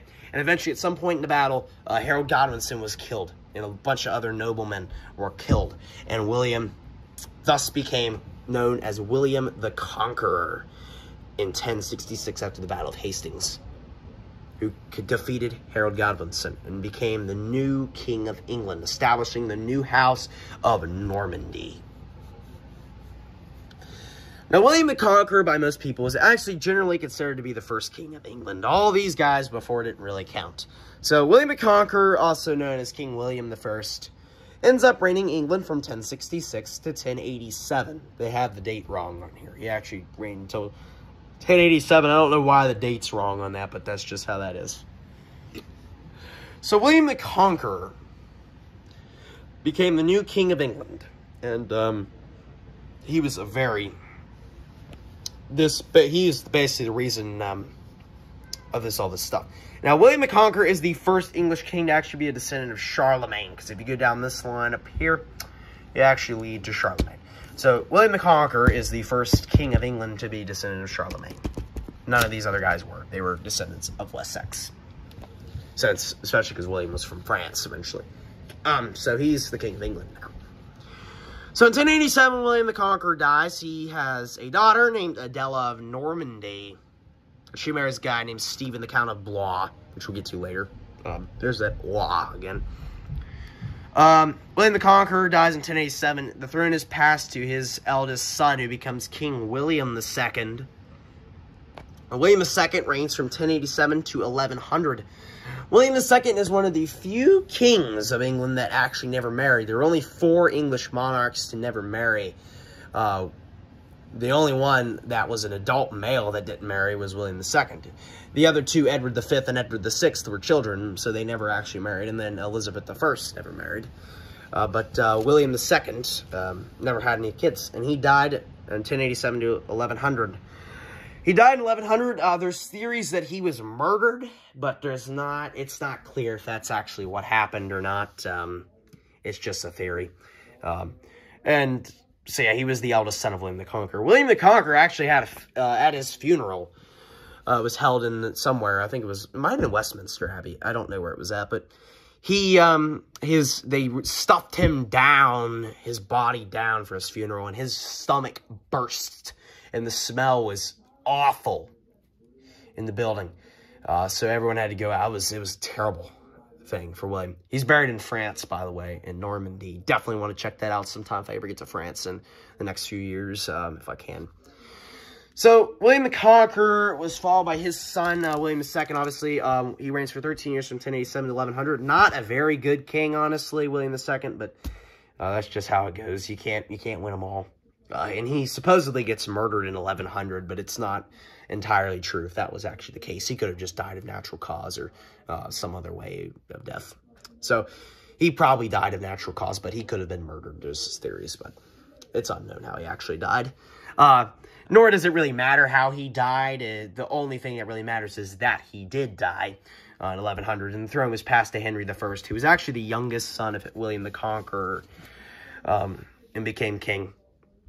Now, he was the first Henry. A lot of Henrys in England. He reigned from 1100 to 1135. A nice 35-year reign. That was the one of the longest up to that point. Not as long as Athelred the Unready, though.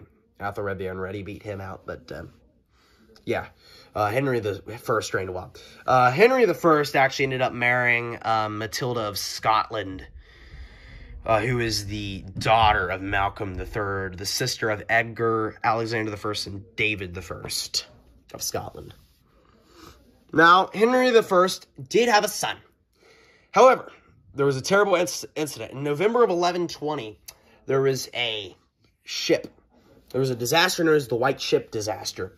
And I'm reading a book on this right now for the third quarter book project. The Plantagenets is what it's called. Highly recommend if you're into books and this kind of stuff. There was a ship disaster. They were having this drunk party on a ship. And William's only son, or Henry's only son named William... Where am I at? Oh my God. Henry I's only son named William dies on the shipwreck. It was right off the coast of France, and they hit some rocks. They're having a drunk party, and like everyone's all crazy and stuff, and they lose control of the ship. There's just bad weather, and then they hit some rocks, and then the ship crashes, and everyone's killed. There's only one survivor. Apparently, they came back and told William the news of what happened, and Henry... I keep saying William. They told Henry the news, and apparently from that point forward for the next 15 years of his life, they said that he would never smile again. So he just basically was depressed by that point in time. Henry I was not happy with the loss of his son, because that basically meant, since he was the only male descendant left of William the Conqueror, that basically meant that once Henry I dies, the Normans are going to no longer be on the throne. So Henry I dies in 1035. So there's a dispute here, because England doesn't know if it wants to follow male-only primogeniture or male preference primogeniture. There are two ways of doing it. Male-only primogeniture means only males can inherit from a strict male-only line. Is male-only primogeniture. If it's Salic. If it's a Salic law, male-only primogeniture. Salic law means that it has to be from a strict male-only line. Male-only primogeniture means that it has to be male, but it could come from a female line. Male preference primogeniture is the most free of them all, which is the one they have today, which basically means that sons take precedence over daughters, but a daughter is allowed to inherit if that's all there is. So some people favored his son, Henry I's son, or Henry I's daughter, Matilda of England. Now, Matilda was at a civil war. There was a civil war in England between Matilda and the other candidate, Stephen of Blois. Now, as you can tell, William the Conqueror's daughter, Adela, married Stephen the Count of Blois, and they had a son named Stephen. Stephen claimed the throne because he said because Stephen's the only male heir left of William the Conqueror. So the people that want only a male king, they only want a king, favored Stephen. And there was a civil war in England between these two individuals, and Stephen eventually defeated Empress Matilda very down the line. Funny note, though, King Stephen actually had a brother named Theobald, the Count of Champagne, and they had a daughter named Adela of Champagne. She actually ended up being the third wife of Louis VII of France. So we'll get to that later once we get to that. And she was the mother of Philly the Second. Oh, busting out the French accent there. Wow, it's pretty bad, honestly. King Stephen eventually defeated Matilda. But funny thing to note with Matilda, her first husband, she married the Holy Roman Emperor Henry V, but he ended up dying actually before Henry I. So she's often referred to as Empress Matilda because she married the Holy Roman Emperor. But she did marry a second time. They didn't have any kids, so she married a second time to a man named Geoffrey Plantagenet, who was the Count of Anjou. The name Plantagenet came from the flower that he wore in his hat, which was a Scottish thing known as the Plantagenista plant. So that's what Geoffrey Plantagenet grew. And they had a son named Henry, who would later become the king.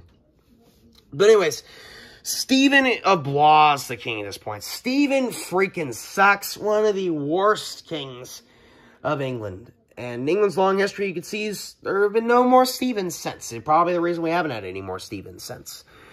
Stephen was terrible. And he didn't have any sons. And at the end of his throne, his reign, 1154, the throne was passed to Henry, who was the son of Matilda. So this line actually was resurrected. It wasn't the Normans anymore because Henry I's son died in that terrible ship disaster. But Henry I's grandson became Henry II, which was the son of Matilda of England. Now, Matilda, what the heck happened to that thing? Matilda married this established the new house, the House of Plantagenet, which was the most abundant house in English history. It actually go to rule for about until down here, ruled for quite a while, especially for English history.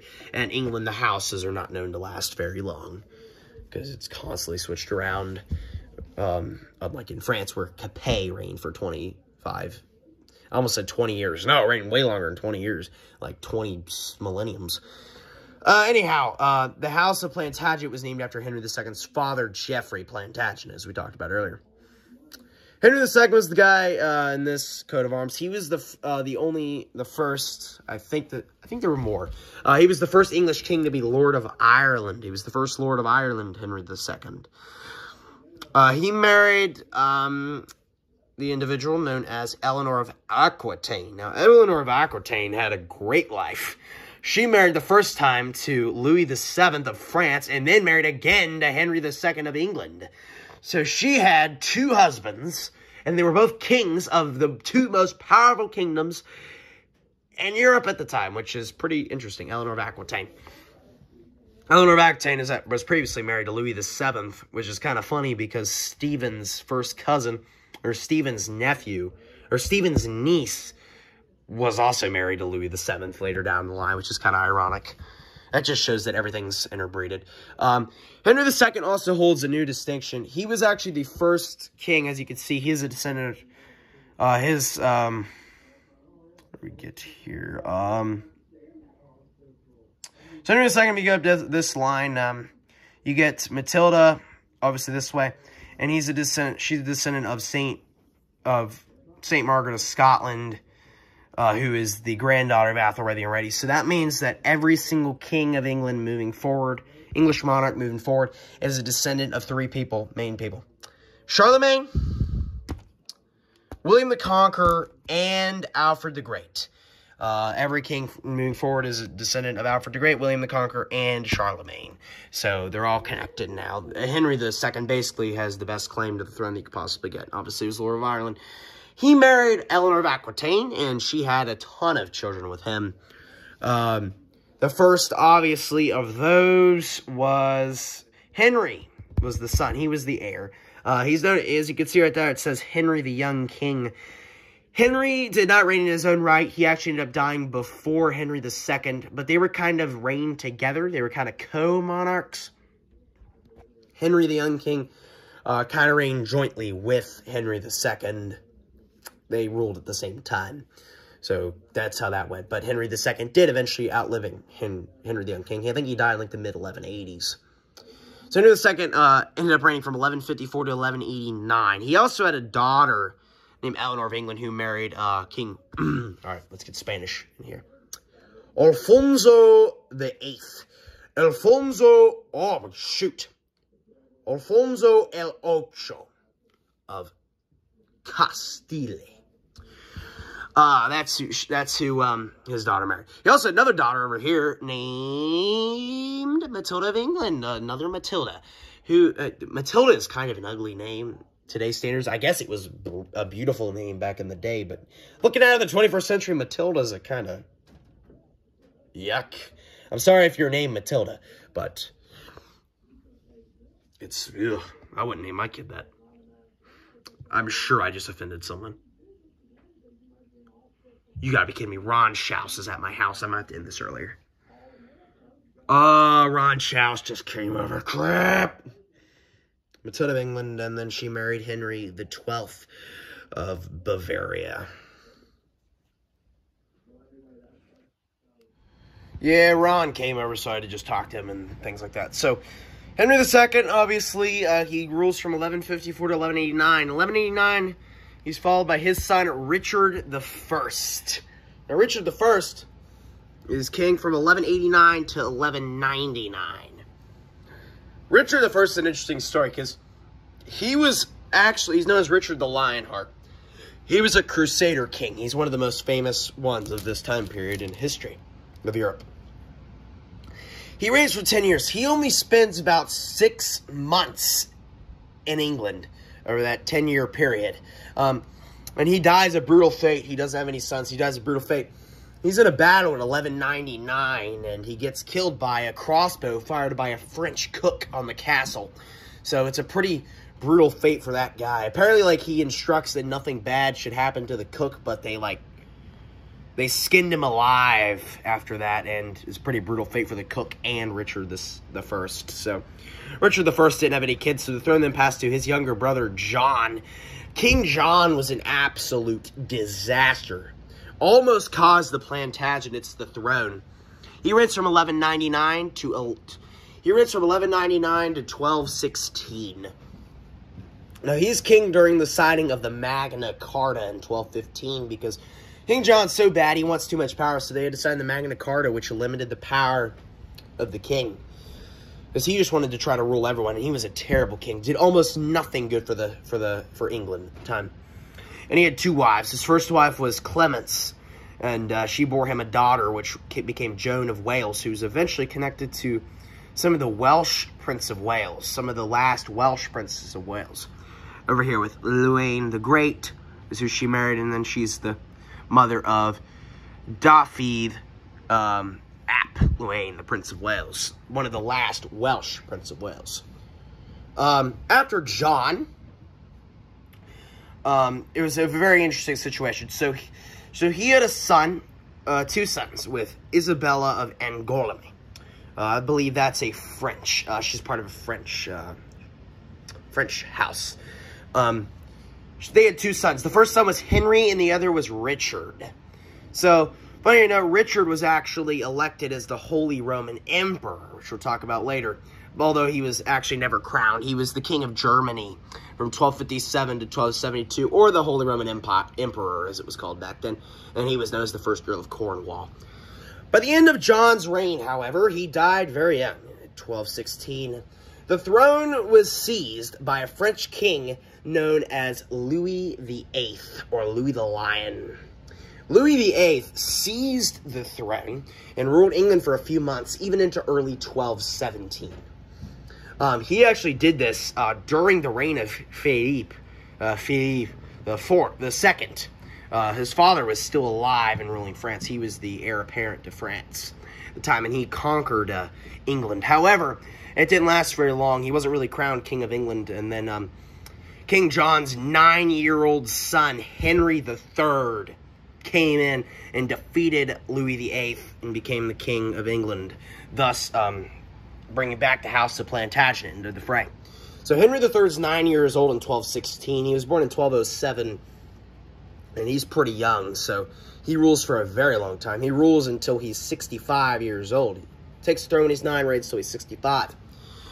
He actually he reigns for 56 years, the longest reigning monarch in English history until George III in 1817, when it was beat.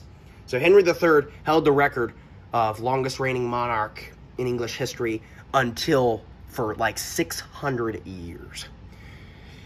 Henry III reigned from 1216 to 1217. He was followed by his eldest son, Edward I. Edward I's sister, Henry III actually had a sister named Margaret, or a daughter. Oh my God, I keep getting family members wrong. A daughter named Margaret of England. She actually ended up marrying Alexander III of Scotland, and is actually the grandmother, the maternal grandmother of Queen Margaret of Scotland. Henry III was king from 1216 to 1272, and during that long period, tensions were growing very high between France and England, which would eventually lead to the 100 Years' War in the next few decades, within a century from that. Henry III was followed by his eldest son, Edward I. Now, I'm gonna point out here that this is actually the wrong photo of Edward I. That is actually a photo of Henry III. That's a painting of Henry III portrait. That is not Edward I. Edward I is the one we know as Longshanks. Edward Longshanks, because he was 6'2". And 6'2", that is an absolute giant in the 1200s, being 6'2". That's insane. He reigned from 1272 to 1307. He is known as the Hammer of the Scots, and he also conquered Wales and annexed Wales into England.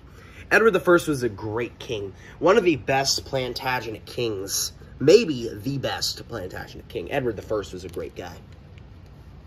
So let's start with the fact that we talked about earlier. So in 1290, Edward I, after the death of Queen Margaret of Scotland, Edward I came in and became the king of Scotland for 2 years, but until he was eventually defeated by John Balliol. Edward I was also the guy that had several conquests in Wales, and eventually annexed Wales into England and made it part of England. As you see, if we go to the Welsh royal family tree, they're actually connected to King John's daughter, King John's grandson, Dafydd ap Llywelyn. I'm not Welsh. I'm sorry, I can't pronounce that. He was the Prince of Wales. Llywelyn the Great, actually, before he married Joan, actually had a previous wife named Tangwitzi. They had a son named Gruffudd Llywelyn Fawr. And then they had this guy, Llywelyn ap Gruffudd, the Prince of Wales. He was the Prince of Wales at the time Edward I came in and conquered it.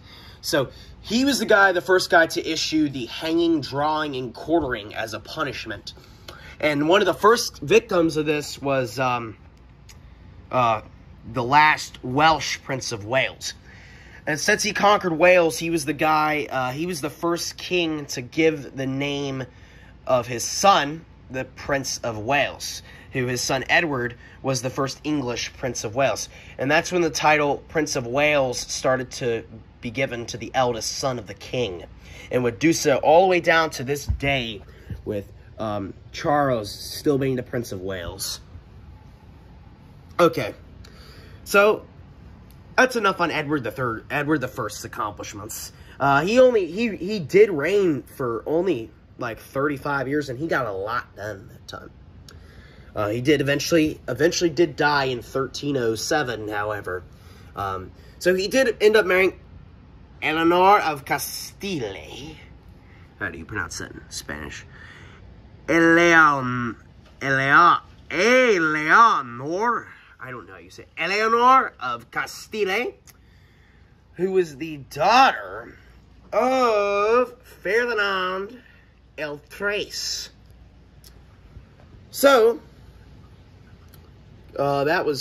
he married her, and they had a son named Edward. Edward was the first English Prince of Wales, as you can see, and he succeeded the throne in 1307 after Edward I. So, Edward II, obviously was the first English Prince of Wales. Edward II was not a very good king, like at all. He definitely was not as good as his father, Edward I, was. Edward II was king from 1307 to 1327. I honestly feel bad for the man, because as you'll see later what I'm going to talk about. So he married, here's how it happens. So he marries a guy, he does not marry a guy, my gosh. He marries a woman named Isabella of France. She actually turns out she's actually the daughter of Philip IV and the sister of Louis X, Philip V, and Charles IV of France. Isabella meets this guy named Robert Mortimer. He is an absolute joke. So she basically cheats on Edward II after they've already been married. And they have a 14-year-old son, Edward, down here, who's the Prince of Wales at the time. Eldest son of the monarch, of Edward II. Isabella and Robert Mortimer basically decide, you know what, we're going to sneak in and we're going to depose Edward II. So what they do, Edward II in 1327 was deposed by his own wife and her lover in favor. And he was basically forced to abdicate the throne. Edward II became the first English king to abdicate. He did not live very long after his abdication. I'm going to use this term throughout this video a lot. Abdication means that basically they gave up the throne. Most of the time when it was in this area, it was not by choice. It was by threat. So he probably would have ended up losing his head or something if he didn't do that. He did, however, end up dying in October of 1327. So Robert Mortimer is basically the king now. However, Edward II's got a 14-year-old son, Edward III, who is basically the king. But Robert Mortimer, or Roger Mortimer, I forgot his name. It's Roger or Robert. I'm just going to call him Robert. You know, it might be Roger. I don't know. But Mortimer, Isabella's lover, I think they might have got married after that. I don't know. But that's terrible. The queen. Edward III is 14. Also, I got to mention, Edward II also had a daughter named Joan who married David II of Scotland. Just want to throw that out there. So Edward III is now the king in 1327. However, Roger Mortimer basically takes all the power and basically has control over him. If you control the king, you have influence. So, what happened was, Edward III is basically very mad. And I can understand this. He was deposed by his mother's lover. His father was deposed by his own mother and this weird guy. Edward III is basically furious at this point because Edward II had just died. So Edward III basically says, you know, he's going to rally up some nobles. And in the middle of the night, they go in. So this is Edward III is like 14. He's very young. So he goes in, he grabs those guys, they go into Roger Mortimer's bed at night, capture him, take him outside, and behead him. So they execute him like that. Because Edward III's like, you know what? This is my throne. I'm the son of Edward II. I'm not going to let this stupid idiot be the king. I'm the king, okay? Which he did very well because he was the king. So, and that's what Edward III really took the thing good right there. He ended up marrying Philippa of Hainault and was the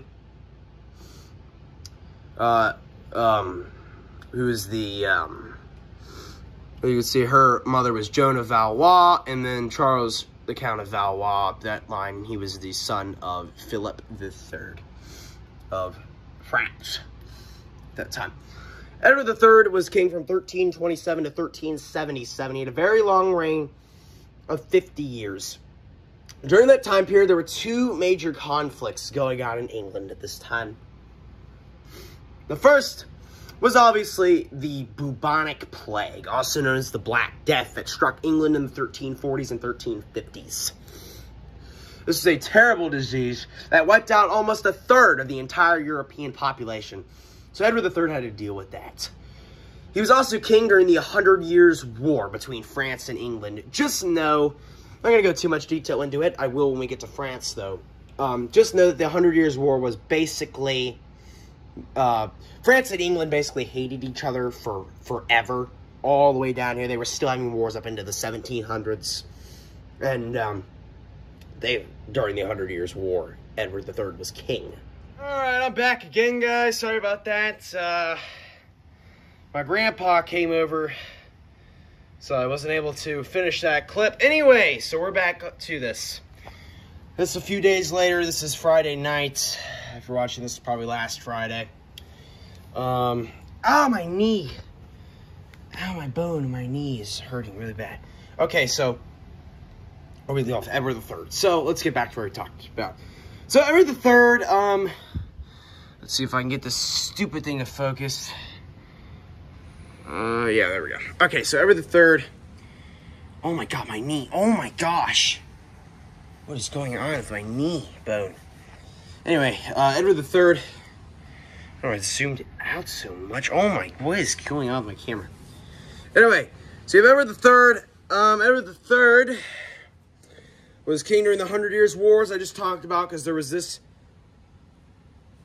mess going on over here in France at the time, so we're going to talk about that. As you can see over here, Edward III's wife, Philippa of Hainault, who he married. And she was the descendant of Joan of Valois in France. And then her father was Charles, the Count of Valois. And it's through him that the other Valois kings of France come through. But he's actually the son of Philippe II, as you can see right there. So, I don't know why that was zoomed out so much. This is much better. So, she married Edward III. Edward III was king, obviously, during the bubonic plague, as I just talked about earlier, and then the 100 Years' War. The 100 Years' War was against France, because basically Edward III decided, you know what, I am the king of France, so he thought he was the rightful heir to the French throne, which we'll talk about once we get to France. I'm not going to go too much into detail right now, because it was basically France that started the war, not England. So, that was Edward III. Edward III made one major mistake, however, once he was king. He introduced a new thing in the English monarchy called basically the Royal Dukes. He created the Royal Dukes. He was the first king to implement that. And Edward III obviously reigns from 1327 to 1377. So, let's go down the line with his sons. He had 5 sons, the other one being Thomas Woodstock, the Duke of Gloucester, which is not on here. He was the 5th son. So, we're going to go in order. So, the first son was Edward the Black Prince. Edward the Black Prince was famous because he was the famous 100 Years' War commander. He helped Edward III in the 100 Years' War and was one of the best commanders the English had in that war. Edward the Black Prince is also Nathaniel. Nathaniel, if you're watching this right now, Nathaniel, this is your favorite. This is, everyone, just letting you know, this is Nathaniel's favorite historical figure right here, Edward the Black Prince. Nathaniel is obsessed with him. I don't know, he might have a crush on him. I don't know what the deal is, but Nathaniel, he loves Edward the Black Prince. So, Edward III's second son was Lionel, who becomes the Duke of Clarence. And yeah, he's there. The third son was actually not this guy. This guy was the 4th son. He's just listed first for reasons we'll get to later. John of Gaunt, who becomes the Duke of Lancaster. So you have the Duke of Clarence and the Duke of Lancaster. If you're wondering what Duke Edward the Black Prince is, Edward the Black Prince isn't a duke. He's the Prince of Wales. And the Prince of Wales, as we talked about earlier, is the title given to the eldest son of the king, which means Edward the Black Prince is set to become king after Edward III, once Edward III dies, because Edward the Black Prince is the heir to the throne. So he's the Prince of Wales. Then you have the Duke of Clarence, the Duke of Lancaster, and then you have the 4th son, Edmund of Langley, who is the 1st Duke of York. And then the 5th son was Thomas Woodstock, the Duke of Gloucester. So you have the Prince of Wales, Duke of Clarence, Duke of Lancaster, Duke of York, and the Duke of Gloucester. So you have a ton of dukes. Basically, he wanted to divide his realm. Edward III wanted to divide his realm into... so you had many rulers over different parts of the area. So, basically giving his sons a ton of power, which would eventually lead to the Wars of the Roses later down the line, which is not good at all. Okay, the first problem arises in 1376. Edward is on his second to last year of the throne. His beloved son, the eldest son, Black Prince, dies in 1376. Edward III outlives Black Prince. He also ends up outliving Lionel. The first 2 sons were dead. I think Lionel actually died before Black Prince. So it's like, okay, you know what? Edward III's first 2 sons are dead. So that means that the throne's going to pass to the 3rd son, John of Gaunt. Well, not exactly. You see, England and most other royal families, especially at this time, went through a system known as primogeniture, which means whenever possible, the firstborn son of a firstborn son actually takes precedence over all the uncles. So John of Gaunt and Edmund Langley and Thomas Woodstock are bypassed by the 10-year-old Richard II, which is the grandson of Edward III, and it passes directly to him because he's the most senior descendant, because Black Prince was the eldest son of Edward III, so, and Richard II was the only son that Black Prince had, I think, if I'm not mistaken. So he gets to inherit the throne. But since Black Prince died before Edward III, Richard II was only 10 years old when Edward III died. And he was just an absolute disaster, Richard II. He's the last Plantagenet king's, the last king of the House of Plantagenet. Richard II basically costs Plantagenets the throne. Because he becomes king in 1377. He's obviously 7 years old. I mean, his father had just died. I mean, he kind of had no idea what he was doing. He was king during the Peasants' Revolt of the 1380s. Also, the 100 Years' War was still scraping on during this time. And he was obviously king during the Peasants' Revolt. At the end of his reign, though, in 1399, John of Gaunt, the Duke of Lancaster, dies.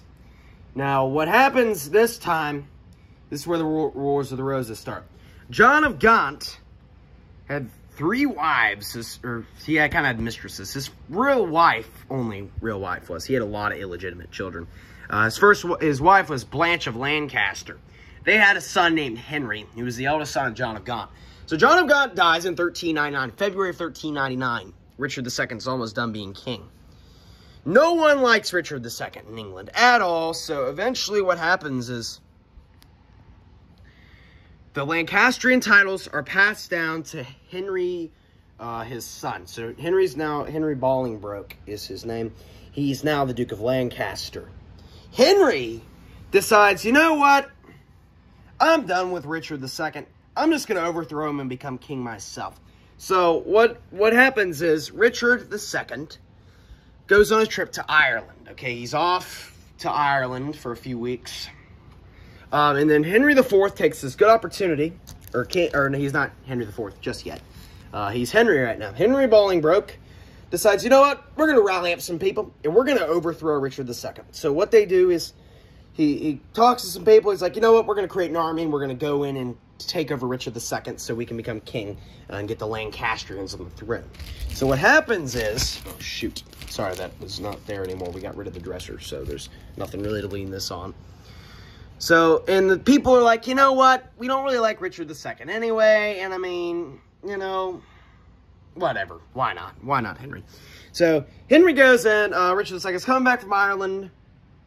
Henry IV comes in, intercepts Richard II. They capture Richard II, throw him in the Tower of London. He is executed in February of 1400. And this is where the Wars of the Roses start. Actually, I say they start with the death of Edward the Black Prince, because that kind of screwed up. Because I think this would have never happened if Black Prince would have became king. Because I think Black Prince would have been a good king, but Black Prince's line's dead. But here's what happens. So Henry IV usurps Richard II. So here's the issue that I was getting to earlier with Edward III. If Edward III would have never created the Royal Dukes, this would have never happened. Because, I don't know about you guys, but I do not think a person, his cousin, Richard's cousin, should have the power to usurp a king like that. That was just uncalled for, Henry. So that caused the Lancasters to be on the throne now, and that just caused a whole disaster for what's to come with his grandson's reign. We'll get to this branch in a sec. So, you get this branch, alright? So you get, John of Gaunt actually ended up having another wife. Or not really a wife, I don't think she is actually married to this woman, but kind of a mistress or something. Her name is Catherine Swynford. They have a son named John Beaufort, who becomes the first Earl of Somerset. And he's basically like, is this guy legitimate or not? And Richard II says, while he was king, he said, yes, he's legitimate. And then Henry IV comes in and says, yes, he's legitimate, but his descendants are never allowed to be in the line of succession in fear that they would try to overthrow him or something. So Henry IV becomes the new king. establishing the new House of Lancaster. The House of Plantagenet has now come to an end with Richard II, and the House of Lancaster is now the new reigning house in England. So, John Beaufort is the illegitimate son. Illegitimate, obviously. Richard II is fine with him being legitimate, and then Henry IV doesn't want him to, and Henry IV is the king, obviously, so they let him. Henry IV reigns from 1399 to 1413. Spends the rest of his reign unharmed, and, you know, nice 15 or 14 years. He's followed by his son, Henry V. Henry V was obviously the eldest son of Henry IV, which makes sense why he inherits the throne. Henry V had a ton of conquests in France. One of England's best kings ever. He basically, by the end of his reign in 1422, most of northwestern France was owned by England at the time. So Henry V was not bad at all. He was actually a good king. But however, Henry V only reigned for 9 years, from 1413 to 1422. He dies in September of 1422 of battle dysentery, which is not good. He married a guy, oh my God, he did not marry a guy. He married a woman named Catherine of France, who was actually the daughter of Charles VI of France, who ironically dies the same year as Henry V, which is kind of interesting. They have a son named Henry. Okay, so here's what happens. So Henry V dies in September of 1422. He's got one son left who becomes the king. 8-month-old Henry VI becomes the king after Henry V. Now, this is the youngest king in English history to become king. Obviously, he's not as young as Mary, Queen of Scots, but I mean, he's young. 8 months old, ruling a kingdom. He's the only son left of Henry V. And it's during the reign of Henry VI that the Wars of the Roses officially become a thing. So here's what happens. So we're just going to talk about Henry VI's early life, for example. So Henry VI has a major issue on his case here. He reigns, Henry VI ends up reigning from 1422 to 1461. Henry VI obviously becomes king when he's 8 months old. He doesn't remember anything of Henry V's reign because he's young. I mean, he doesn't really know how the kings are supposed to be done. He doesn't know how to do things. So he grows up with everything being handed to him. He never has to do anything for himself, basically his whole life.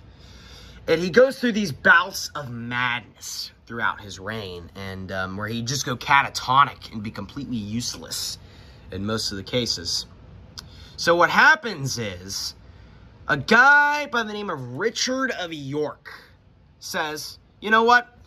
I want to be Lord Protector. And the Lord Protector is the guy, in other words, he basically says he wants to be in charge when Henry's having these bouts of madness and can't rule. There's got to be someone in charge. And Richard wants it to be him because he thinks the guy they're putting in charge isn't doing a very good job. And Richard of York basically states his claim because he's obviously descendant of Edward III through his mother and father. He's actually the Duke of York by this time because Edmund Langley was the Duke of York, and then the throne passed down to Richard of Conisberg, and then he married Anne Mortimer, and they had a son named Richard. And Richard basically says, you know what, I'm going to do this guy, be Lord Protector. So Henry's still ruling and stuff until 1461. In the 1450s, Richard basically says, you know what, because they won't let him be Lord Protector. They don't want Richard to be, because they don't want the Yorks. They don't like the Yorks at all, the Dukes of York. So Richard gets tired of this. He's trying for years to try to be Lord Protector and wants to be the guy in charge when Henry VI can't rule. But here's what happens. So he gets tired of it, and he's basically like, you know what? I'm taking the throne itself. So what he does is he stakes his claim.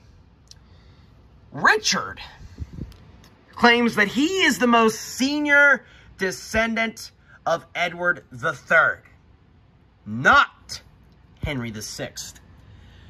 So take this into consideration here.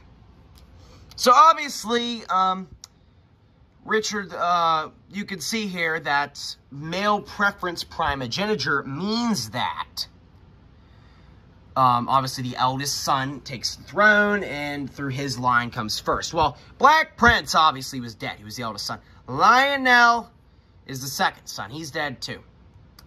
But male preference primogeniture states that if a line can pass through, if a female is available as an option, which there was, Philippa.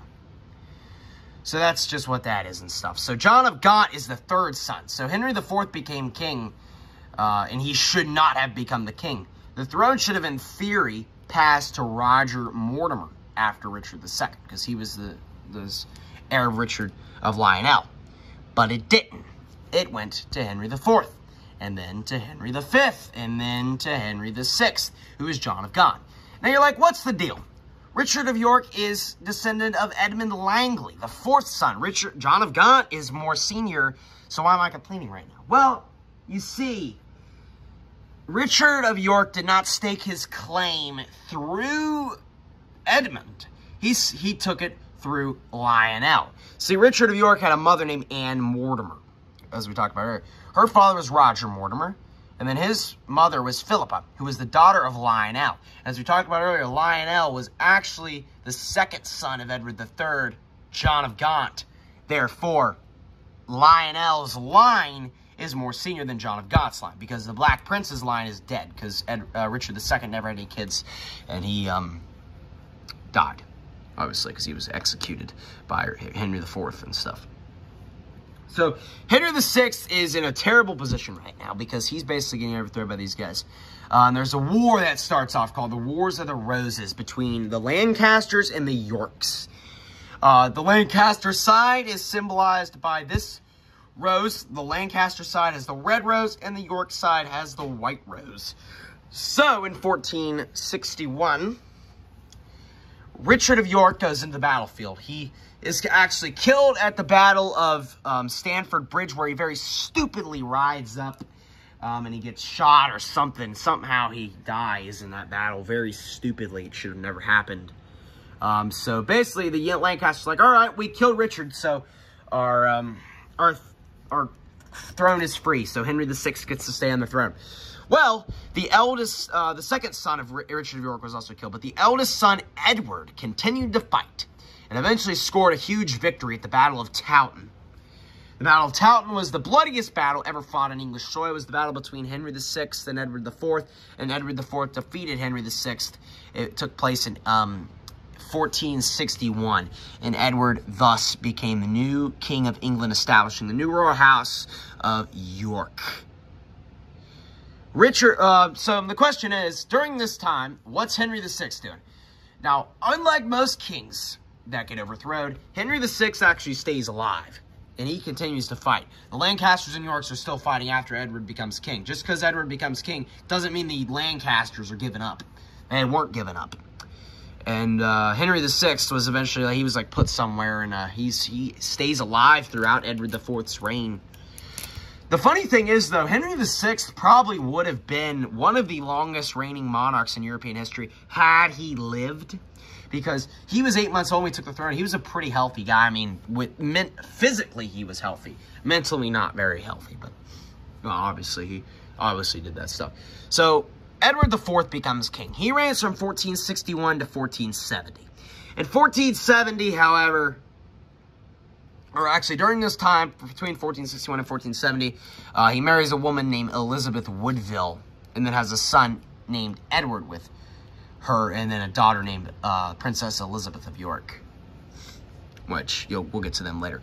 In 1470, however, Edward IV's throne is taken back by Henry VI. Henry VI becomes the king again in 1470. The Lancasters win another battle. So Henry VI, the Lancasters are happy now, because the Lancastrians are now back on the throne. So everything seems to be good for the Lancasters. However, the Yorks are not good, and Edward IV stays alive and continues to fight for the throne. Henry VI eventually gets defeated once yet again in 1471. He reigns a second time from 1470 to 1471. Eventually, after this, they actually end up capturing Henry VI and taking him somewhere, blocking him up, and he eventually dies of being executed, or He's killed by someone like Edward or by Richard or someone on the York's behalf, or he dies, probably of starvation, something like that. Henry VI in 1471 dies.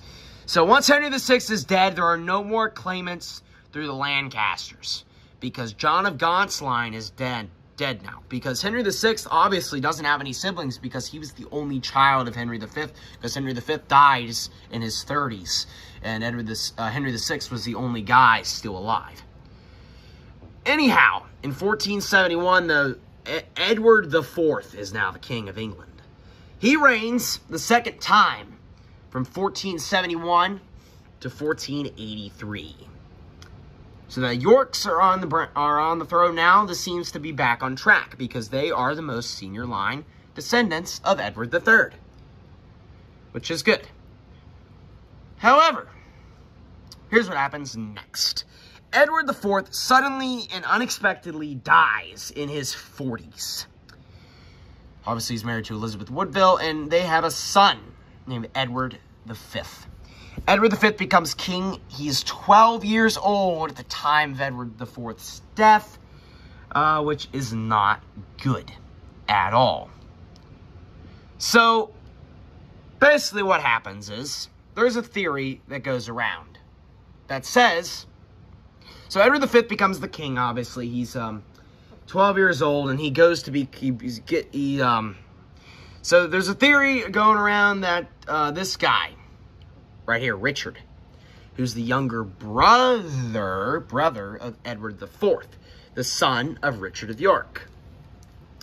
He says, you know what? He's the uncle to Edward V. And Richard III is pretty mad that his 12-year-old nephew gets to become the king, and he's bypassed. That's just how it works in primogeniture. I don't blame Richard. I'd be pretty mad, too, if I was the second son, and my brother's 12-year-old son got to become king, and I didn't. But that's just how it works. But Richard did not want to accept this fact. So Edward V becomes king at 12. He reigns for 2 months, from April of 1483 to June of 1483. From April of 1483 to June of 1483. So Richard makes the claim that Edward IV is illegitimate, and Useful Charts has a video on this. He says Edward IV is illegitimate because around the time he was conceived, it's all about the timing of Edward IV's birth. Edward IV was born on April 28th, 1442. And by this time, Richard of York had been on a conquest somewhere and away from his wife for about a 5 or 6 month period, which was around the time in 1441 when Edward IV should have been conceived.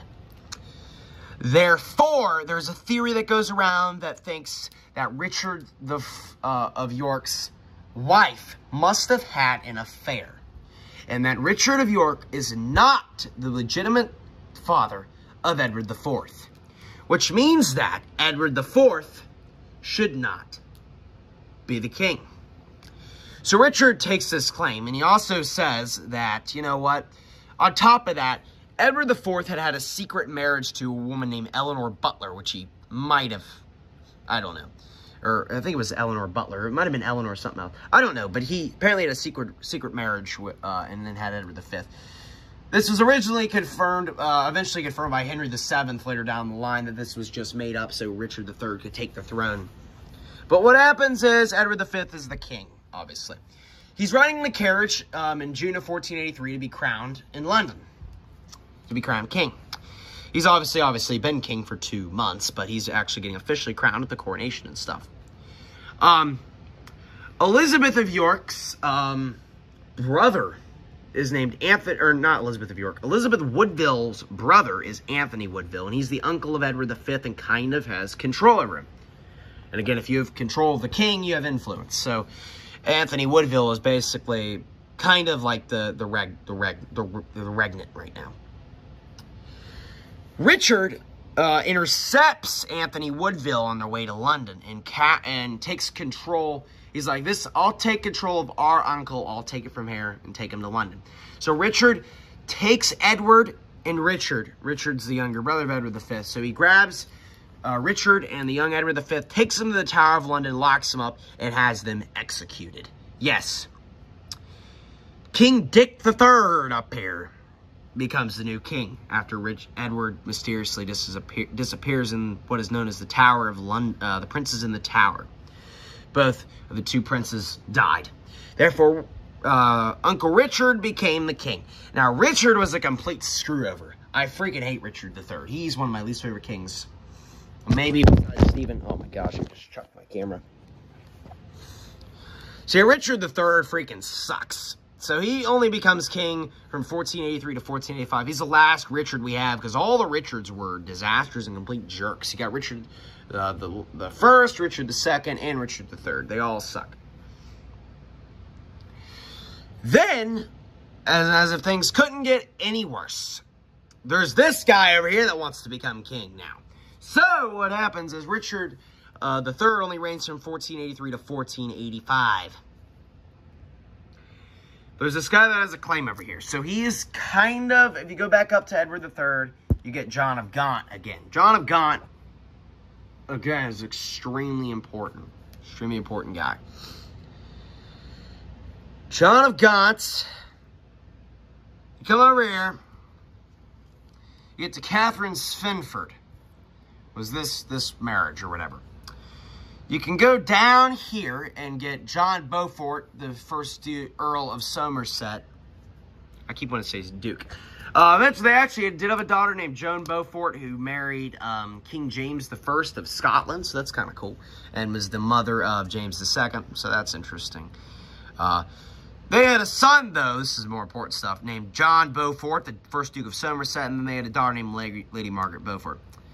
Lady Margaret Beaufort married a guy named Edmund Tudor. The name Tudor might sound familiar to you because this is the name of the new royal house that comes after this, comes after York.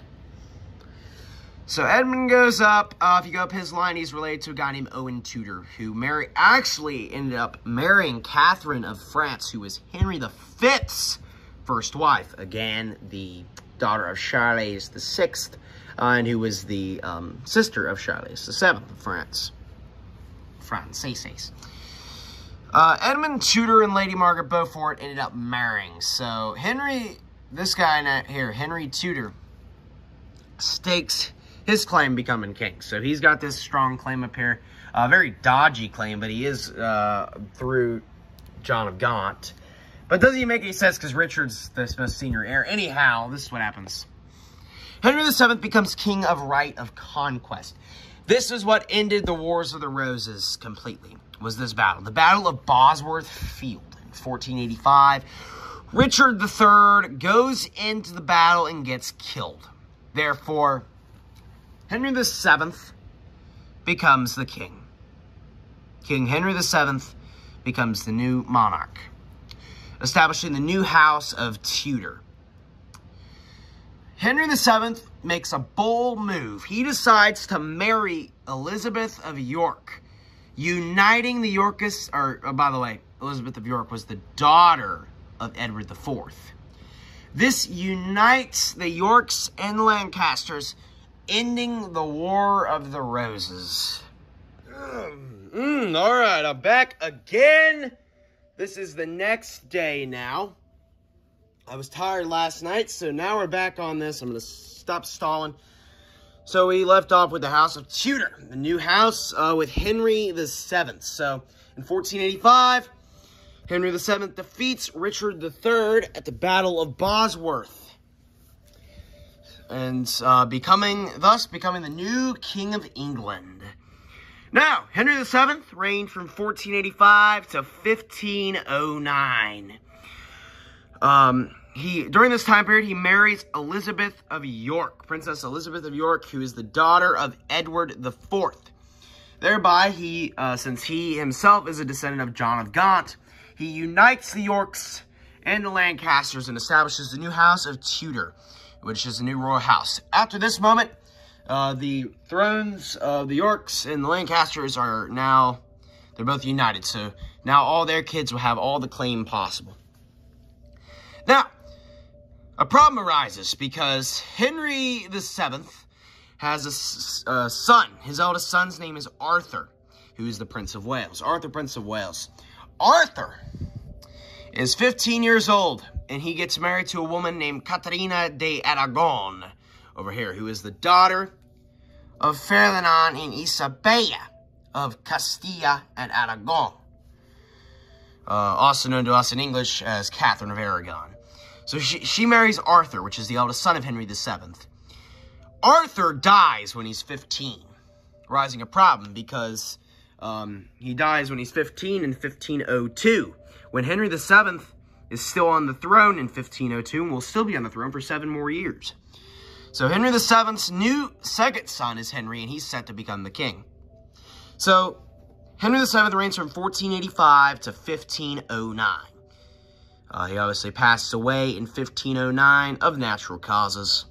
And his eldest surviving son, Henry VIII, becomes the new king of England. He's famous because of 2 reasons.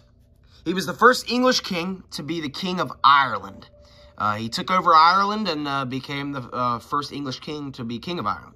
So from now on, every monarch from this point forward, from Henry VIII all the way down to Elizabeth II, will be also kings and queens of Ireland. However, Henry VIII is the most known for having had 6 wives. Let me explain. It's going to take a while to explain. So, Henry VIII decides that he wants to marry Catherine of Aragon, who is Arthur, his brother's first wife. Now, the rule is, for a woman to marry the king, they have to be a virgin.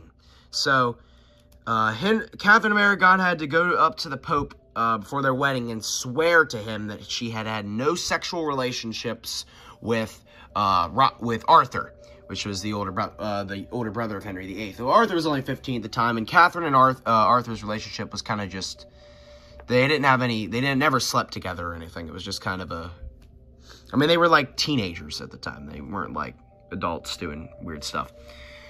Obviously, Catherine's descendant of Castilla and Aragon when they united here with Isabella and Ferdinand II and Isabella I. Catherine was their daughter. So Henry VIII had this dream that he wanted. Well, it eventually came true with his third wife, but he wanted a son to replace him as king once he died. So he tries to get a son with Catherine. Oh, I don't know why the camera will not work today. So, here's what happens. So he tries to get a son with Catherine. So what happens is she only got him one child, Mary, in 1516. They named their daughter Mary.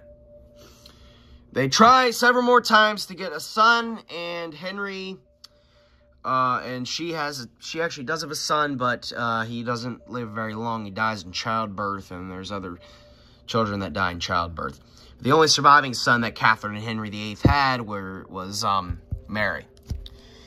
So Henry VIII ends up saying, you know what? This is her fault that I'm not getting a son heir. It's Catherine's fault. So Henry decides, you know what?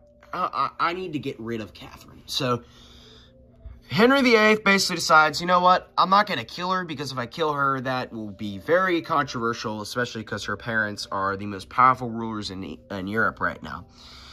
So Henry's like, you know what? I'm going to divorce her. But here's the problem. Obviously, the only real religion right now of Christianity that exists is Catholicism, of course. And when you're Catholic, you can't divorce. Unless you have a legitimate reason to divorce, I think. And then you can annul your marriage. But Henry wanted to get a divorce with Catherine. And the Pope famously disagreed with this proposal that Henry had. And Henry wasn't going to take no for an answer. So this sparked the English Reformation. And it created the Anglican Church under Thomas Cranmer and Martin Luther and all those characters that reformed the church.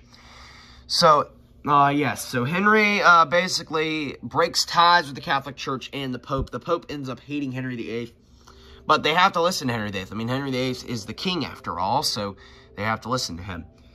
So, he eventually does. Thomas Cranmer, a guy, comes along and he helps Catherine and Henry get a divorce. Catherine doesn't really want to get a divorce, and she basically, even after Henry marries several more times, Catherine, until the day she dies, she basically refers to herself as the Queen of England. She thinks she's the queen under Henry VIII because she doesn't want to admit that she got divorced from him. So Henry, like, kind of gets divorced, but it's not really official. It's really weird. So Catherine and Mary end up moving to somewhere else, a different part of the country. And Henry has his eyes on a new woman named Anne Boleyn. Now, it turns out Henry had actually had sexual relationships with Anne's sister. I think her name was maybe Mary or something. Mary or Margaret. I can't remember her name. But we're learning about this in Spanish class right now. So Miss Ola's going to like this part. So that's Henry VIII, obviously marries Anne Boleyn. So I might as well point out that Henry VIII was king from 1509 to 1547, so all these events are going on in between that time. So Anne Boleyn, she's going to try to get the son. He said, you know what? I already had a son with one of the other Boleyn sisters, so, I mean, he had an illegitimate son, and obviously what it means by illegitimate is he had a son, but it wasn't with the queen. You have to have a child with the queen for it to be legitimate. So Mary's legitimate. So he does not want Mary becoming the queen. He wants a son. So he gets Anne Boleyn is his second wife. They only end up having one child with Elizabeth I. And Henry gets furious with this and decides, you know what? I'm going to literally flat out kill Anne Boleyn. So he actually ends up having her beheaded after a few more tries with the son heir, and it doesn't happen. So he's like, you know what? If you can't get me a son, fine, you're dead. So he ends up beheading Anne Boleyn. And Elizabeth stays alive, though, of course. Elizabeth is the daughter. So now Henry has no sons. One of his wives divorced. The other one, well, this was kind of his sister-in-law. His sister-in-law slash wife, he's divorced with her. He beheaded another one of his wives, and he has two daughters hanging around. So Henry's in a really weird position right now. So he decides he's going to marry a third time to a woman named Jane Seymour. Finally, through Jane, he actually had a son with her. Jane Seymour is the only wife that Henry VIII actually liked. And if you go to see his grave today, I believe he's buried in England. Well, obviously he is, but he's buried in England, but I don't know what building. I don't think he's at Westminster Abbey. He might be at St. George's Chapel. He's probably not. I don't actually know where he's at. But Jane was the one that he wanted to be buried with. Sad story of what happened with Jane. He ends up having a wife with Jane, a son with Jane, and he names him King Edward. Or he names him Edward. So he has a son, Edward, and Edward is now the Prince of Wales and is on set to become the king. However, Jane dies a few days after giving birth to Edward, so she dies after childbirth. But Edward lived, luckily. That would not have been good for Henry. So Henry is now single again, so he decides he wants to marry another woman. So they get him, someone brings in named Anne of Cleves, is his fourth wife.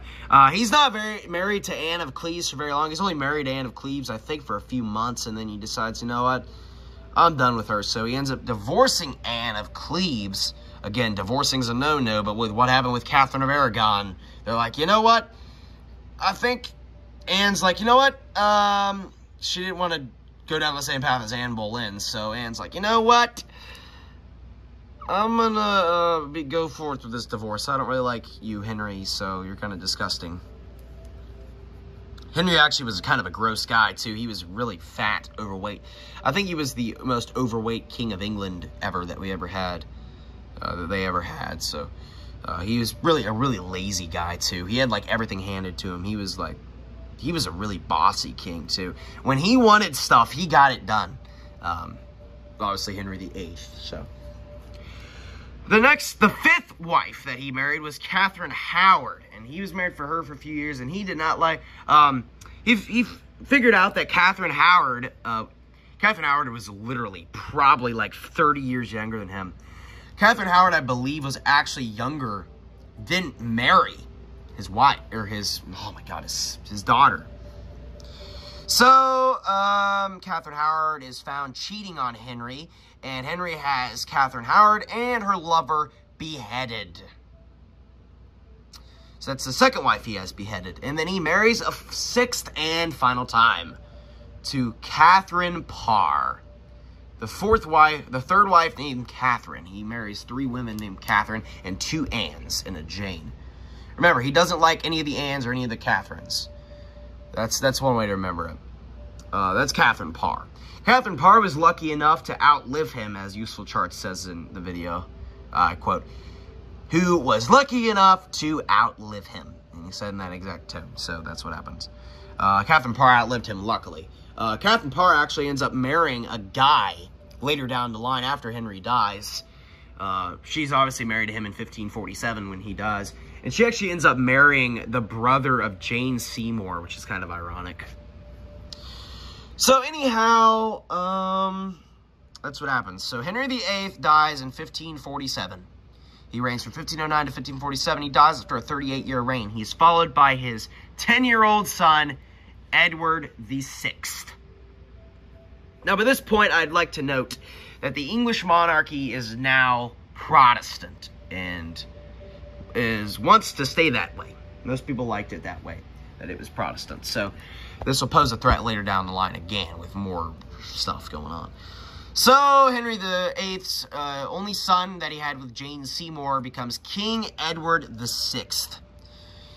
Now, King Edward VI becomes king when he's 10, just like Richard II.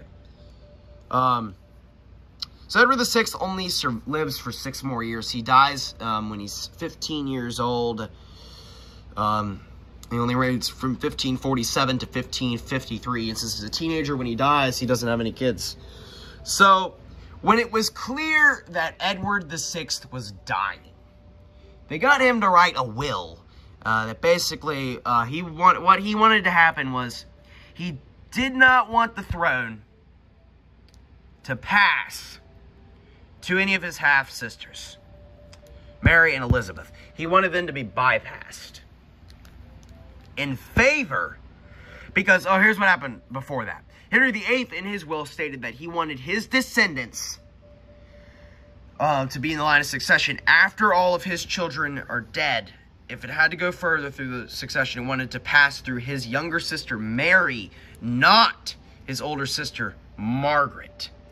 But it didn't. It went to Margaret later down the line, but you'll see how that went. So Henry VIII was followed by his son, Edward VI. Edward VI, they got him to write a will when it was clear that he was dying. And he basically he had to name a monarch, name a successor. So he clearly stated in his will that he did not want Mary, that he did not want Mary or Elizabeth becoming queen after him, because Mary was Catholic, and he was afraid that Mary was going to try to take, that she was going to try to return England to allegiance to the Pope, which she was probably going to.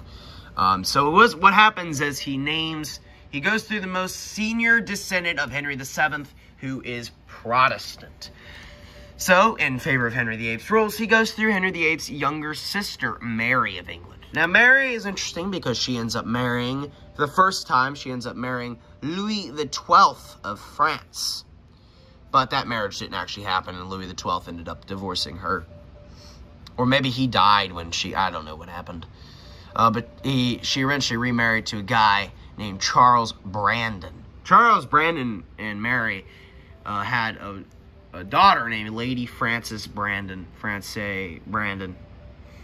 They had a daughter named Lady Jane Grey. Now, Lady Jane Grey is who Edward VI chooses. He chooses his cousin, Lady Jane Grey, to be the queen after him, after he dies. And he ends up dying on July 10th, 1553. So Lady Jane Grey, is also 16. She's about the same age as Edward VI, and she's the most senior Protestant heir of Henry VII. Mary is not happy because she thinks she's the rightful queen, obviously being the most senior descendant of Henry VIII, the previous king. So Edward VI dies in July of 1553. Lady Jane becomes queen. She's only on the throne for 9 days, okay? She's not even known as Queen Jane. She's Lady Jane Grey. She's on the throne for 9 days, the shortest reigning monarch in English history. One of the shortest reigning monarchs in history in general, but we'll get to that when we get to that. So, Lady Jane Grey is queen from July 10th, 1553 to July 19th, 1553. Her reign does not last. She's on the throne for 9 days, and then Mary comes in and takes the crown from Jane and becomes Queen Mary I. Mary I, they lock up Jane Grey. She's executed in 1554 in the Tower of London. Obviously, since she was 16, she didn't have any kids. So nothing could pass on. So Mary comes in. It doesn't work out. She's on the throne for 9 days. And then Mary comes in and takes the crown. Obviously, Mary I was the daughter of Henry VIII, the eldest child of Henry VIII. So even since Henry wanted his son to become king, he had no idea that Edward VI, the beloved son of Henry VIII, died as a teenager, which screwed up everything. So in the end, Henry VIII's eldest child, Mary, did end up becoming queen anyway. Although it shouldn't have been like that. It should have been Lady Jane Grey, but obviously Mary didn't want that to happen. And Mary was the daughter of Henry's first wife, Catherine of Aragon. Or Caterina of Aragon. Oh, Caterina de Aragon. That's how you do it. So, Mary the First ended up marrying Felipe El Dos of Spain. She married the King of Spain. Now, if you can see here, it says here, Philip was the King of England from 1554 to 1558 by right of his wife while married to Mary. So they kind of had a joint reign, Mary and Philip, or Felipe. Philip as we know in English, but I'm going to try to pronounce these guys with their normal name. Felipe El Dos. El Dos. So Mary ends up marrying him. However, they did not have any kids, which is kind of crazy because the Queen, if you think about that, the Queen of England being married to the King of Spain, could you imagine if they had a son and what that would have meant for Spain and England to be united? That would have been crazy, but it didn't, and history went differently. So Mary I obviously doesn't have any kids, so the only surviving child of Henry VIII, Elizabeth, daughter of Anne Boleyn, becomes queen. Now, Elizabeth is known as the Virgin Queen. But by the way, before I get to that, Queen Mary I marries, she's known as Bloody Mary because she tries to revert England back to Catholicism and in the process beheads a lot of people and kills a lot of people. And she's on the throne from 1553 to 1558. Elizabeth I becomes the queen, who's the daughter of Anne Boleyn, and Henry's only surviving child. Elizabeth reigned for a pretty long time, from 1558 to 1603. Elizabeth was the last monarch of the House of Tudor. She's known as the Virgin Queen because she never married or never had any children. So she was the queen of an age known as the Elizabethan age, and Shakespeare was performing his plays during her time on the throne. So also during her time on the throne, John White set his she was queen during like the age of exploration in Europe, where the European countries would go to the Americas to set up colonies. So it was when she was queen was when the lost colony of Roanoke, which is the first English colony in the Americas. It didn't last though.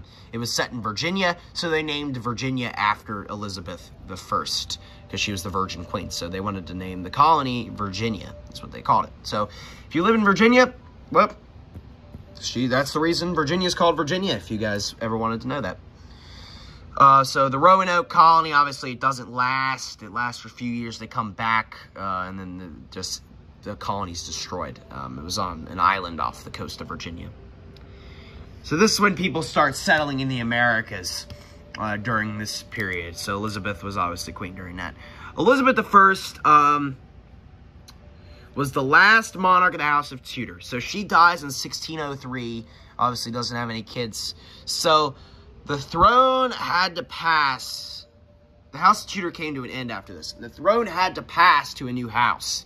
Because she was, you know, the Henry VIII's line died out. Here's the problem, though. Elizabeth, before she died, they wanted her to name an heir to be her successor. Elizabeth never properly married an heir, or named an heir, in fear that someone would try to overthrow her, try to get rid of her. So she was scared that was going to happen, so she never actually named an heir. So they had to pick an heir afterward. A good candidate for an heir was Mary, Queen of Scots, because she was the granddaughter of Henry's eldest sister. Mary, Queen of Scots was a good candidate. Another good candidate was the sister of Lady Jane Grey, named Catherine Grey. But Elizabeth I sees that Mary, Queen of Scots, is going to try to become king, or try to become queen, so Elizabeth gets scared. And she's like, I'm not getting overthrown by Mary. So Elizabeth actually, in 1567, has Mary, Queen of Scots, beheaded for treason. So Elizabeth feels safe after this. She's like, okay, I don't want Mary becoming the queen, so I can have a peaceful reign until I die. So she obviously does that, and she reigns from 1558 until 1603. Since Elizabeth never named an heir, they had to go back. So she does in 1603, as I talked about earlier. So she goes up. They have to go to Henry VIII's eldest sister, Margaret. Now, this was interesting.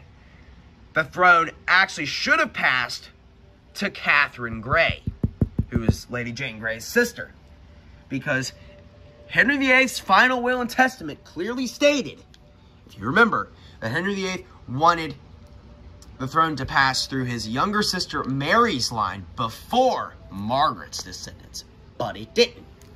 It went to the House of Stuart in Scotland. So, we have to find the next senior heir of Henry VII. There's only a few options left of senior heirs of Henry VII. You obviously have Lady Jane Grey's sister, Catherine Grey, and then you have Mary, Queen of Scots. So here's what happens. Margaret is the eldest child, the eldest sister, the older sister of Henry VIII. I don't know if she was older than Arthur or not, but Henry VII's daughter, eldest daughter, Margaret. If you again remember from the Scotland segment we just did earlier, Margaret ended up marrying King James IV of Scotland, which is very interesting, which means all their descendants are going to be Scottish monarchs. Obviously, if you go down the line once, Margaret had a son named James V, who became King James V of Scotland after James IV died. Their daughter was Mary, Queen of Scots. Mary, Queen of Scots, was the most senior heir, and obviously, as we talked about earlier, she was she was executed.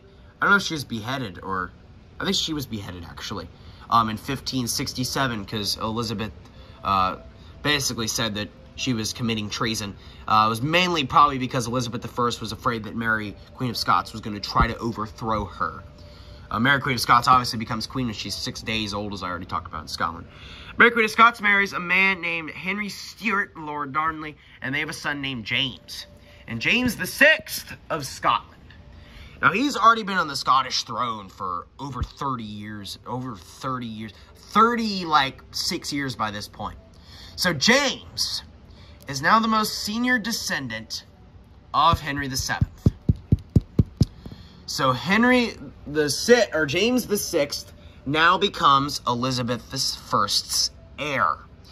So he becomes king in 1603 upon the death of Elizabeth I, establishing the new house of Stuart. The House of Tudor came to an end after Elizabeth I died, and Henry VIII's line was dead, and Henry VII line continued on, but through female branch. So the House of Stuart from Scotland now becomes a thing. So in 1603, the crowns of England and Scotland unite to become one. They don't officially unite until later down the line, but as you can see, here we have the union of the crowns of England and Scotland. So James VI becomes King James VI and first. Because he was the 6th King James in Scotland, but the 1st King James in England. So he's known as King James VI and first. In Scotland, he's known as King James VI, and in England, he's known as King James I. James I reigned from 1603 to 1625. He was the first king in history to be monarch, to be ruling over all of the British Isles.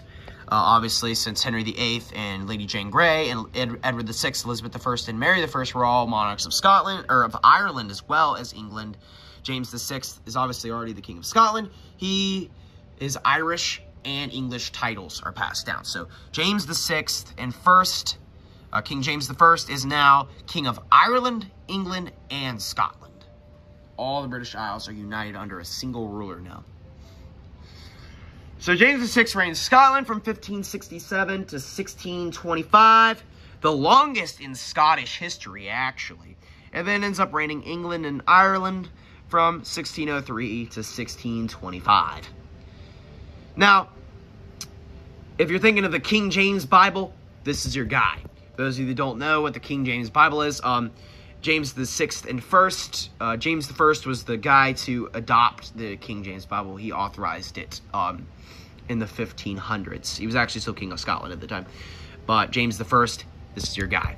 King James Bible. James I was also king during the first official, I don't know why I put that in quotations, the first official English colony in the Americas under John Smith, the Jamestown colony in Virginia. They tried again in Virginia and actually scored a big victory with the Jamestown colony.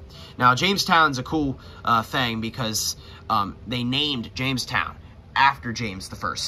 So that's why Jamestown is called that. And Jamestown became the first English settlement in the Americas. Obviously, that wasn't the first European settlement because Spain had already been in the Americas for quite some time by that point, which we'll get to later.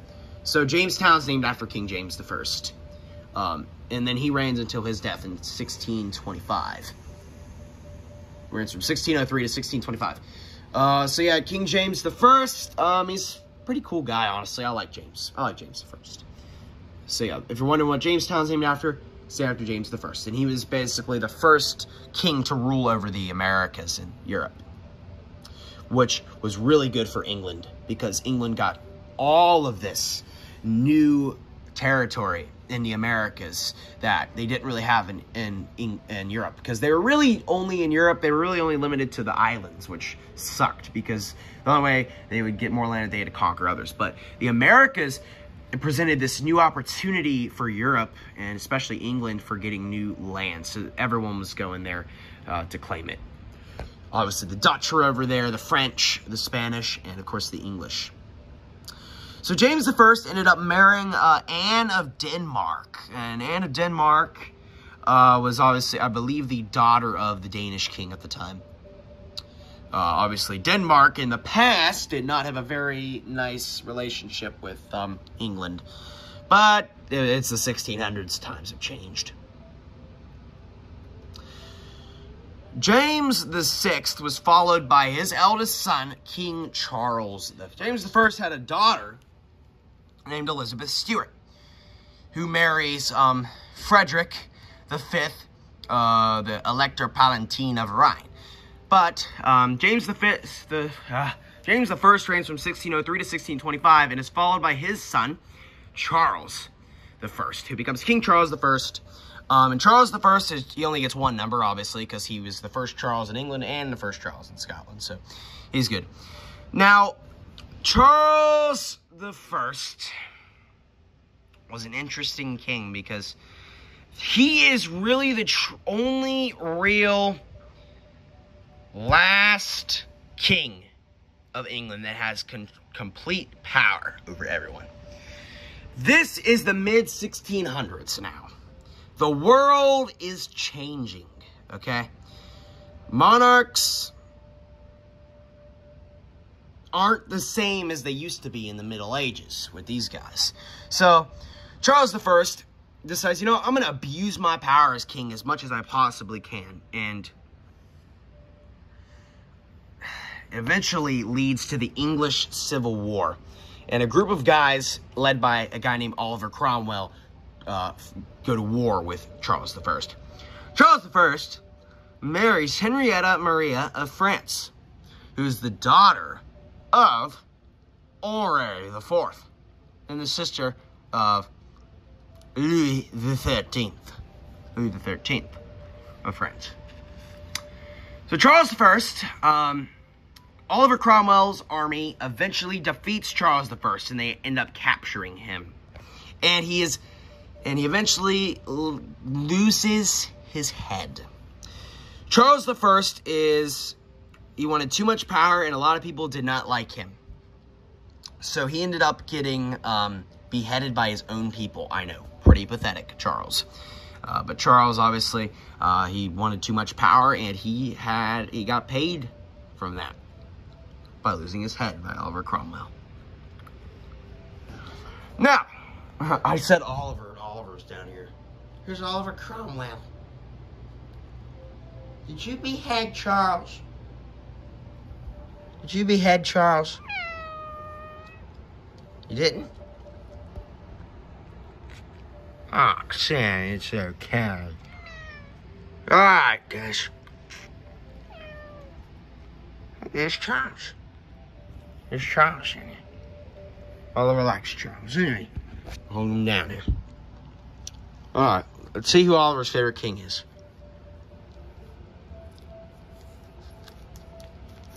Oh, yes. He's digging on that poster. So, after Charles I, the English Civil War ends, and England gets beat. He reigns from 1625 to 1649. In 1649, England becomes a commonwealth led by Oliver Cromwell, and then when he dies in 1658, becomes by Richard Cromwell. That it becomes a commonwealth from 1649 to 1660, and eventually the monarchy is restored through the eldest son of Charles I, who becomes King Charles II in 1660. Charles II reigns from 1660 to 1685. Is king during the Great Fire of London, the big wildfire that's spread through London, burnt down a ton of buildings and things. So yeah, that's what happened with that. So Charles I, he actually ended up never having any kids, any legitimate kids, that is. He had illegitimate kids, but no legitimate kids Charles II had. So Charles II dies in 1685 and is followed by his brother, James II. Now, James II is known as James II and VII, obviously because he's the second James of England, but the seventh James of Scotland. So James II is king from 1685 to 1688. He marries a woman named Anne Hyde, as you can see right there. They have two daughters, Mary and Anne. So that's what that is. However, Anne dies. So James marries a woman named Mary of Modena, who is Catholic. So James II reverts to Catholicism in 1688, which was not good. But most people weren't really worried about it, because England was mainly a Protestant country, and most people liked it that way. So they're like, you know what? Once James II dies, the throne's going to pass to Mary anyway, so we don't really have to worry about it. However, James II suddenly had a son with his second very Catholic wife. This son is known as James, the Old Pretender. We'll get to that in a second. So now that they see this guy is set to become king after James II, so a lot of people did not like that James II was Catholic now. So they decide they're going to overthrow him. However, James II makes a bold move, and he abdicates the throne, which is good, because if he didn't, he probably would have ended up getting killed. So it's an overthrow of the king, but it's the bloodless overthrow of the king. So this is known as the Glorious Revolution, because during this time period they invite Mary the Second to come in to become queen. So she becomes Queen Mary the Second, reigns from 1689 to 1694. She was obviously the daughter, and Mary was Protestant because James II's first wife was also Protestant. So Mary II was Protestant. She was married to her cousin, yes, very weird, William III. So James II, Charles I obviously had a daughter named Princess Mary who married William II, the Prince of Orange. Now, if you go up William III's line, we'll get to this one once we get to the Netherlands after this. I think we're going to do the Netherlands after this. But he's descended from the House of Orange-Nassau, which also descends from, go up this line to Otto, who is the uncle of Adolf of the Holy Roman Empire.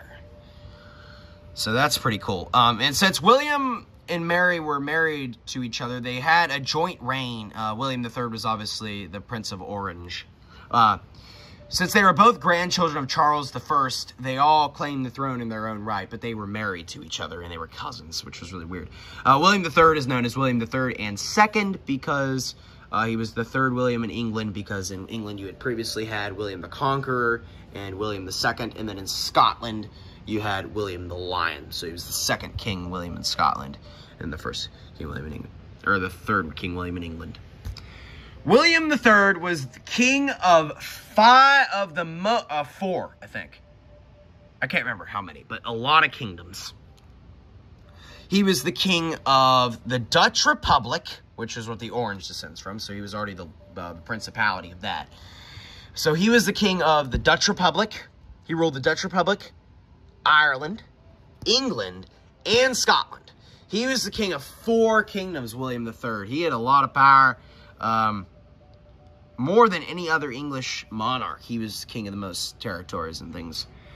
And then he was obviously married to Mary II, which I don't really know why he was king, because Mary II was obviously the most rightful descendant of James II, so it really made no sense, but whatever.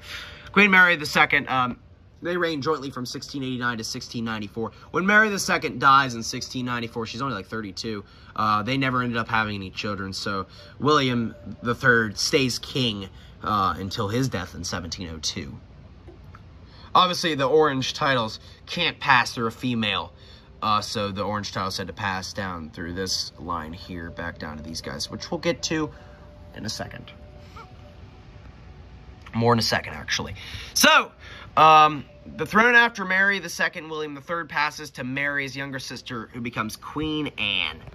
Queen Anne is obviously famous because she was for the main reason. And no, it's not because they have chocolates named after Queen Anne. Not the Queen Anne cherry chocolates, although those things are pretty good. I will say, she ended up marrying a guy named Prince George of Denmark. A very sad story with Queen Anne. She had about 17 children, and none of them survived to adulthood. Her only son that really had anything was the Duke of Gloucester. His name was William, and he dies when he's 11 years old because he gets a disease. And obviously, she couldn't have any healthy children. Very sad story with Queen Anne. She married, obviously, Prince George of Denmark. Another Danish guy. So, after Queen Anne, Queen Anne, it's basically clear, no. She becomes queen.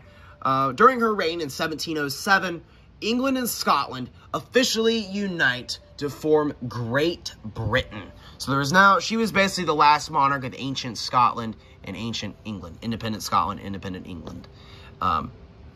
They formed Great Britain under her reign in 1707. So Queen Anne is basically clear by this point that she's not going to have any more kids. So who is her heir going to be?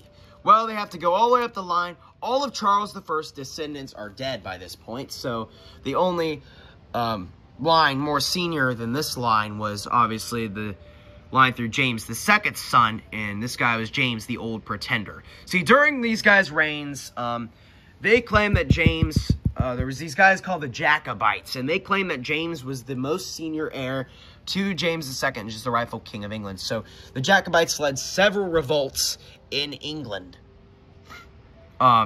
With James, the Old Pretender, and Bonnie Prince Charlie, his son, into the reigns of Queen Anne, not during Queen Anne's reign, but into the reign of George I in the 1710s, and even in the 1740s during the reign of George II. So, Bonnie Prince Charlie and James the Old Pretender are known as the Jacobites, and they try to take back the throne. But since their line was Catholic, they can't inherit the throne. So, this line is basically bypassed in the line of succession before Queen Anne dies. Because Parliament had made a law barring this line and any other Catholic line from inheriting the throne. So, the throne went to a new house.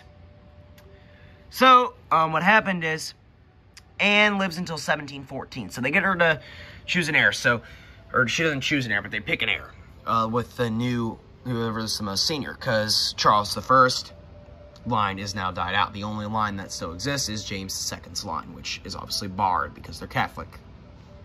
Turns out Charles I actually had a sister named Elizabeth Stuart, as I talked about earlier. She was the daughter of James I. And she marries Frederick of Rhine. They have a daughter named Sophia.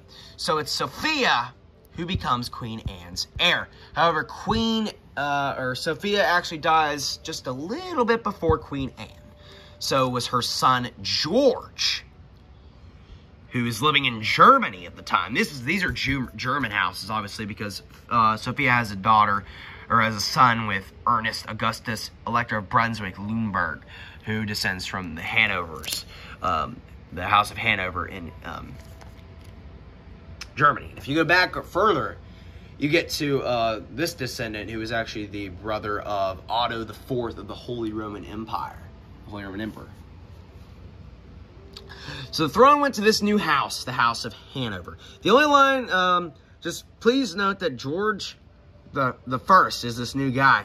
He's living in Germany at the time, who has nothing to do with England. He is like 50 years old. He's in his 50s. And he is indeed a descendant of the earlier monarchs through a maternal line. The only line that was more senior was James II's line, but by this point, Parliament had made a law barring his line and any other Catholic line from inheriting the throne. So thus the throne went to the new house, the House of Hanover. She was obviously dealing with the Jacobites at this time, George I was. So he's 50 years old. He never speaks a word of English his entire life. He barely even spends any time in England during his reign. He's in Germany, pretty basically his whole reign. So the Jacobites get really mad at this because you got this German guy, this German-speaking guy. As the King of England speaks German, he doesn't even speak English. Why does the King of England... We have a German guy on the throne of England. He doesn't even speak English. Why does the King of England not speak English? It makes absolutely no sense. So, this guy named King Georg I comes into England with... marches in. He's in his 50s and becomes the new king. And he's obviously king from 1714 to 1727. Georg I, he didn't refer to himself as George. He referred to himself as Georg, because Georg is George in German. So he reigns from 1714 to 1727. He has a daughter named Sophia, just like his mother, Sophia. And she actually ends up marrying King Frederick William I of Prussia, which is very interesting. Georg I, George I, was followed by his son, George II. And oh my God, George II's hair looks so freaking good. I'm telling you, this guy is the best looking monarch in the history of Europe. There is no other monarch on this entire chart that looks better than George II. George II is my man. I freaking love George II. He's so freaking awesome. I love George II. One of my favorite kings. Not my favorite king. Favorite king was this guy right here. But I do love George II. I love the Hanovers in general. They're such cool kings. So yeah, George II, I gotta say, great guy. I love him. George II is actually married to a woman named Caroline of Ansbach. Just wanted to point that out. And George II is cool because he's actually the most if you take a look at all of the modern royal kings and queens of every country in Europe, and you wanted to ask the question, who is the most recent common ancestor of all of them? It's actually George II. George II is the most recent common ancestor of all of the current monarchs in there. So he's king of Great Britain from 1727 to 1760. He actually has a pretty long reign, to be honest. And he's still dealing with Jacobite rebellions. He's got a daughter named Princess Anne, who marries Prince William IV of Orange. So that's kind of cool. Another married into the Dutch Republic again, with George II's daughter. So George II, oh my God, he looks so good. He looks so good. See, I'm not really attracted to men, so I mean, I'm saying if I was a woman right now, man, that guy's Prince Charming right there, or King Charming, I guess. This guy looks freaking awesome. I want hair like that. If I could have hair like that, he looks so good. Okay, I'm sorry, this is getting really weird. So, George II's king during the 7 Years' War against France. Our old friends in France basically are fighting over territory in the Americas now that they own with the colonies. The English colonies are... There's a land dispute in the Ohio River Valley that England basically claims in this area, like the current Midwest region of the United States. There's like a dispute that goes on. It's also known as the French and Indian War around here. So the Native Americans are there, and then France claims the land, and England claims the land. So they go to war. Great Britain loses a lot of money fighting in that war, and they do eventually win, which leads to their downfall later down the line. See, Great Britain is very powerful at this time. They have one of the most powerful armies in the world at this time under George II. And they don't want to lose the colonies, because the colonies is one of their best things they have, because it expands their empire overseas. But they spent so much money on the 7 Years' War that eventually led to their downfall. So, George II's eldest son, Prince Frederick, dies in 1757, just 3 years before George II does. Oh, I also want to point out that these kings, George I was the king of Hanover, so the Hanover crown was obviously, these guys were also king of Hanover. Now, George II spent most of the time in England during his reign, but he was born German, and he still spoke German for the most part. So Frederick was his son, so was his grandson, Frederick's son, George, who became King George III after George II died in 1760. George III is an amazing king. I freaking love George III. He's my favorite king. He's literally my wallpaper on my phone. I freaking love George III. He is an amazing guy. And if any person in the United States should know any of these monarchs, it'd be George III, obviously, because he's the most important to our history. I don't even know if I was pointing on him, because I wasn't even looking at him. That is so disgusting. Anyway, what I just did. So, George III, he was king during the American Revolution, obviously, because... well, anyhow, let's get the obvious part of his way first. He's king from 1760 to 1820. He's the first guy to beat Henry III's record. Henry III was the longest reigning king, and he's beaten by George III. George III's on the throne for 60 years, longer than any other British king. King. I said king. Note that I said king, and remember that for later. That's George III. George III is the king. And since the 7 Years' War just happened under the reign of George II, George III basically is like, all right, we need to find some way to get some money back to Britain. So what he decides to do is he starts to tax the people living in the British colonies, in the 13 colonies. He taxes them. This makes us, and I'm saying us because I live in the United States, this makes the colonies really mad and decide to revolt. It really starts in Massachusetts colony with the Boston Tea Party and the Boston Massacre. But George III ends up going to war with the colonies because they're revolting. Now, this is the time in history where monarchs start to lose power. Because under George I, they had already introduced a prime minister into place. So monarchs aren't as powerful as they used to be. And George III, most people are declaring their independence. The United States was the first one to do that. And Britain went to war with the colonies, and they lost the war. And George III ended up losing all of the American colonies, which was really bad for Great Britain, because Britain needed that, because that was a lot of land. I mean, it was good for us that we weren't part of Britain anymore, but I'm looking at this from a British perspective. That's bad. You don't want to lose that, because they relied very heavily on the colonies to get like their items from the Americas and getting all their stuff. And George III lost all that with the war, which sucked.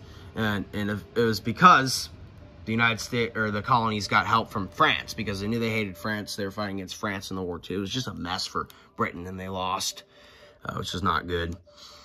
And then George III is also king during the War of 1812, again, fighting against Great Britain when the United States was. So that's when the colonies became the United States, during George III's reign. George III married Charlotte of Mecklenburg, and they had a ton of sons, the eldest of which was George. And George III dies in 1820 after a very long 60-year reign, and he's followed by his son, George IV. George IV is king from 1820 to 1830. He marries a woman, and they do not have a very nice relationship. They end up only having one child. Their one child name was Princess Charlotte, and she married the King of Belgium. But Charlotte actually ended up dying in her early 20s. Actually, during the reign of George III, was still king at the time. So George IV was king for 10 years, from 1820 to 1830, sadly. Didn't have any kids to follow him. And the second son of George III was also dead by this point, by the time George IV died, and they didn't have any kids either. So the throne then passed to William IV, who became king after George IV. Who was William IV was the third son of George III. And William IV reigns from 1830 to 1837, only 7 years. He also dies without any heirs.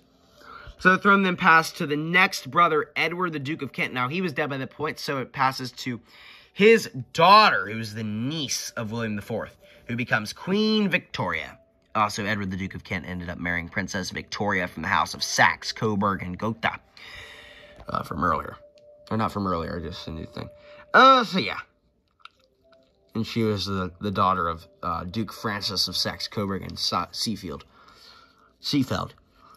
Now, as you can see here, Victoria didn't inherit. The Queen Victoria becomes the Queen of Great Britain in the United Kingdom, which had become a thing now under George III, as you can see, the United Kingdom here. That's when Ireland officially merged with Great Britain to form the United Kingdom in 1801. That's what that is, under George III. So George III, George IV, and William IV were all kings of the United Kingdom. In Hanover, though, Victoria did not inherit the Hanoverian titles. In Hanover, a male has to inherit the throne. So the Hanover crown went to the sixth son, the last son of George III, who becomes Ernest Augustus of Hanover and reigns from 1837 to 1851. And then the Hanover title passes to his son, George V of Hanover, who reigns from 1851 to 1866. So Queen Victoria is queen from 1837 to 1901. A very long reign. 63 years, in fact. She marries, so yeah. We'll get to that in a sec. So I just want to point out, for every king around this time period, every monarch, Queen Victoria is queen during the mid-1800s. The world is changing by this point, and monarchs don't have as much power as they used to. Monarchies are not really the go-to thing anymore. Because in the 1800s is when the rise of dictatorships and democracies start happening, as you saw in the past with the American Revolution. And it was also during the reign of Victoria where France had abolished their monarchy. A lot of countries had declared independence, and the Americas, like Mexico, declared their independence from Spain at this time, and previously the United States had declared their independence from Great Britain. The French monarchy had ended. The Portuguese monarchy had ended during this time too. So Victoria is kind of the first monarch that has really no real power to speak of. She's kind of nothing more than the head of state. So, she did remain queen, though, for a while. I'm not saying that she didn't have any power at all, because she obviously did, but I just want you to know that, the times are changing now, and a lot of the kingdom's monarchs, a lot of places in the world, monarchies aren't really the go-to thing anymore, and a lot of them are getting abolished very fast. However, Queen Victoria actually stayed with it and kept fighting, or she didn't really fight, but it just kind of ended up this way. She got to stay as queen, which was good. So that was that. So, I just want you to know that the times are changing now, and most of the monarchs don't have power anymore. It's just, at the time, that's just how it is now. And they just don't have much power anymore, because it's the 1800s now. And the world is not the same place as it was in the Middle Ages. In the Middle Ages, the kings had a ton of power. Now, in the 1800s, Victoria is not. However, Victoria does get to stay on the throne, though, because what happened was, the thing about it is, the British monarchy was very popular by the people. So, my thing is, if the people are happy with its monarchy, the monarch gets to stay on the throne, which is what happened with Victoria. However, if in the 1850s we would have had a king like, oh, I don't know, Richard II, that's not Richard II, Richard II, that would have been different. Or Charles I, or someone like that, that would have been different. Victoria would not have been, Victoria would not have gotten to stay on the throne if she wasn't so popular. And the monarchy still lives on to this day. Queen Victoria, so throne did pass eventually. She actually lives a very long time. Today's actually her death day as of time of filming this. Probably not when you're watching this. Actually, definitely not when you're watching this. So she ended up marrying Prince Albert from the house of Saxe, Coburg, and Gotha, which was a German house. So the monarchy basically just becomes German from here on out, which it did with George I, and then it only happened again when Victoria married a German. Prince Albert descends from a guy named Ernest, at first the Duke of Saxe, Coburg, and Gotha, who is the sister of Princess Victoria. So, yeah, she married her first cousin once removed. Or no, she married her cousin. Oh my god, that was her cousin. Oh my god, she married her cousin, Prince Albert. Okay, that's really weird now that I think about it. Anyway, they had a lot of kids. Victoria is known as, like, the grandmother of England because it's her and King Christian IX of Denmark where almost all of the current houses, royal houses in Europe descend from Queen Victoria or Christian IX. So, here's this daughter down here. You get Princess Beatrice. She marries Prince Henry of Battenberg. You can see up here, they descend from. Up here, you get Countess Julia von Hock, who marries Prince Alexander of Hesse, which becomes the Battenbergs and Mountbattens, which you get over here, which Princess Beatrice marries. And then they get down here, and then they marry this person who that gets in there. So then you get down this line. We'll get to that probably soon enough, I think. And that they marry into a ton of different families with the House of Saxe, Coburg, and Gotha. So Victoria is followed by her eldest son, who becomes King Edward VII. However, he reigns from 1901 to 1910. Since Victoria lived so long, he didn't really get to reign so very long because he was pretty old by the time Victoria died which is kind of the thing of the new monarchies, because people live longer now than they didn't used to. So you have really long reigning monarchs now. And then by the time they die, their child is almost dead. So that's how that worked. But she also had a ton more daughters. She had daughter Princess Victoria, who marries Kaiser Frederick III of Germany. And then, who is the mother of Kaiser Wilhelm II, which when you say like the Cousins' War with World War I, that's what that is. There also is Princess Alice, who married Grand Duke Louis IV of Hesse. Then you get Prince Arthur, who then has a child named Princess Margaret, who marries Gustav VI Adolf of Sweden.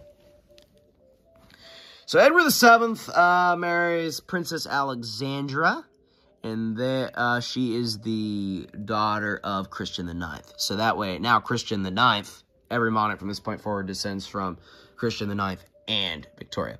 Edward VII establishes the new house of Saxe, Coburg, and Gotha, which rules in Great Britain. He's followed by his son, or he has a daughter first, named Princess Maud, who marries Hakon VII of Denmark. Or no, Norway. That's kind of weird. Okay. So yeah, Edward VII was cool. Nathaniel shares a birthday with Edward VII. So I like Edward VII. He's a cool guy, I guess. Edward VII is followed by his son, and becomes George V. Now, King George V was king during the First World War. Now, World War I is happening during his reign. He's a king from 1910 to 1936. So, in that war, obviously, the Great Britain has finally broke its ties with France, because France doesn't really exist anymore. It's not a monarchy anymore. So, England, not really England anymore. It's Great Britain. Great Britain likes France now, so they form an alliance with them in Russia and all those places and fight against Germany in World War I.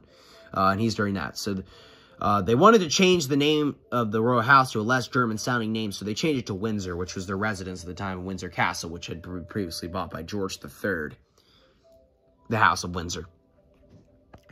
George V actually did have, I wanted to point out that George V did have an older brother named, I think his name was Albert also, but he ended up dying, and he was going to marry Mary of Teck. This was kind of like a Henry VIII thing 2.0, but not really, because I don't think he actually did get married to Mary of Teck.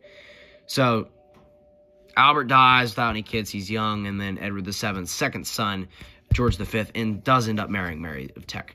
Mary of Teck actually lived a long time. She died during Elizabeth II's reign. That's how long Mary of Teck lived. She lived a while. George V was followed by his eldest son, Edward VIII. Now, Edward VIII reigned for 11 months because he is the only king in British history to abdicate by choice. Obviously, we obviously know that, what's going on with my camera? Okay. We obviously know that James II from earlier abdicated by choice, but he was basically forced to. He would have got killed. But Edward VIII abdicated because he wanted to. And he wanted to marry a twice-divorced American woman named Wallis Simpson. Okay, sorry about that. My camera just died. But, so yeah, you get Edward VIII reigns from January of 1936 to December of 1936. So he's only on the throne for about 11 months. He marries Wallis Simpson. And Edward VIII, basically what he does is he abdicates, which means he gave up the throne.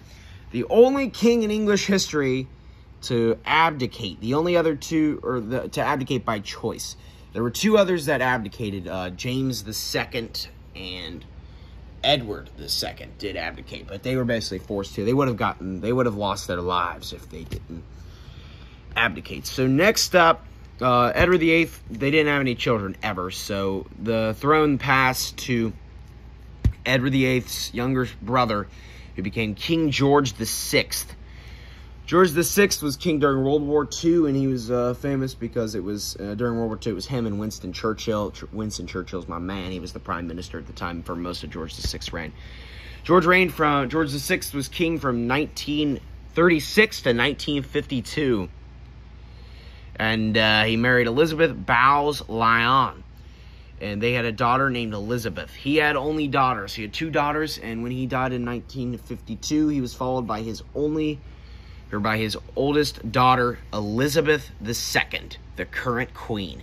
She has been on the throne since 1952, and in a few days from now, when you're seeing this, probably a week or so from when you're seeing this, on February 6, 2022, she will reach her 70th year on the throne, and I will be doing a special video for that when that comes. But she has been on the throne for almost 70 years, the second longest reigning monarch on this chart. The only one to beat her is a French monarch, which we'll get to later.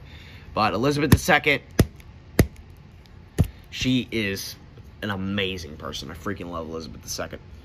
So Elizabeth II, she's been on the throne since 1952 for almost 70 years, basically 70 years. If you're seeing this, it's probably been 70 years. Very long reign, the longest in British history.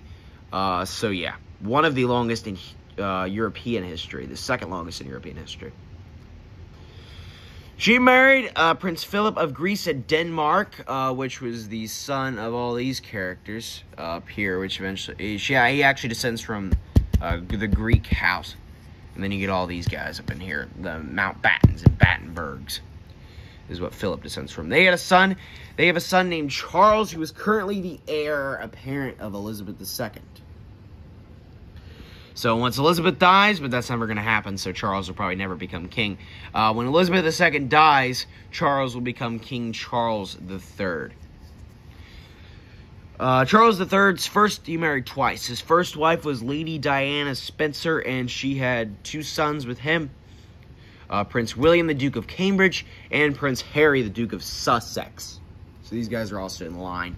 Funny enough, Charles, after Diana died, Charles, Prince of Wales, he's the Prince of Wales, obviously. The Prince of Wales is the name for the heir. He's been the Prince of Wales. He's the longest person to hold the title Prince of Wales in British history.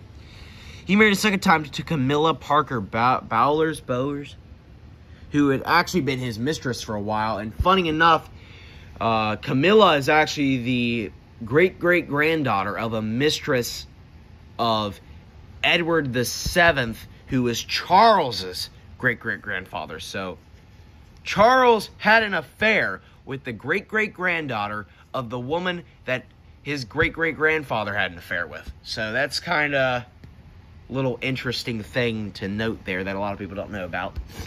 But yeah, that's that. So third in line to the throne would be William, the Duke of Cambridge. He would become King William V if he became king. He married Catherine Middleton, and there's been a big fuss going on recently because she just turned 40 a few weeks ago. And she's like, everyone's like, yeah, Kate Middleton. Yeah. So, fourth in line would be his eldest child, Prince George. I think, yes. Parliament had actually made a law recently that made it so that the line of succession now, males do no longer take precedence over females. So it's no longer male preference primogeniture. Now it's absolute primogeniture. So good to make that distinction. However, Prince George is the eldest child of William. So he will most likely become king one day and will become King George VII. So these 3 individuals will most likely become king one day. So we'll get Charles III, William V, and George VII. The next in line would be William and Kate Middleton's next child. The second child is Princess Charlotte. Now, the trend with Princess Charlotte's, they usually don't become the queen, because George IV had a Princess Charlotte. There was another Princess Charlotte over here, and there was others on the chart. But she will probably not become the queen because George will probably take precedence of her. But she would become Queen Charlotte if she became the queen. And is currently 5th in line to the throne. 6th in line is the youngest child of William, Prince Louis. He would become King Louis I don't know if he'd go as Louis II or not, because Louis VIII did take the throne. He was kind of King Louis I. So I don't know if he goes Louis II if he became king or what, but that would be very interesting if that happened, but he probably won't. But yeah, that's how that is. So he's 6th in line. Prince Louis. Or Louis, but it's English, so probably Louis. So then you get the 7th in line is Prince Harry, the Duke of Sussex, who's the brother of William. Obviously, because of primogeniture, all of William's children take precedence over Harry. He would actually become King Henry the IX if he became king, because his real name is actually Henry, not Harry. So he'd become King Henry the IX, which is interesting to note.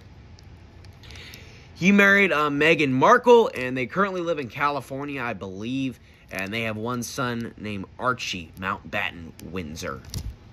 So that is all of England, from Alfred the Great to Elizabeth II.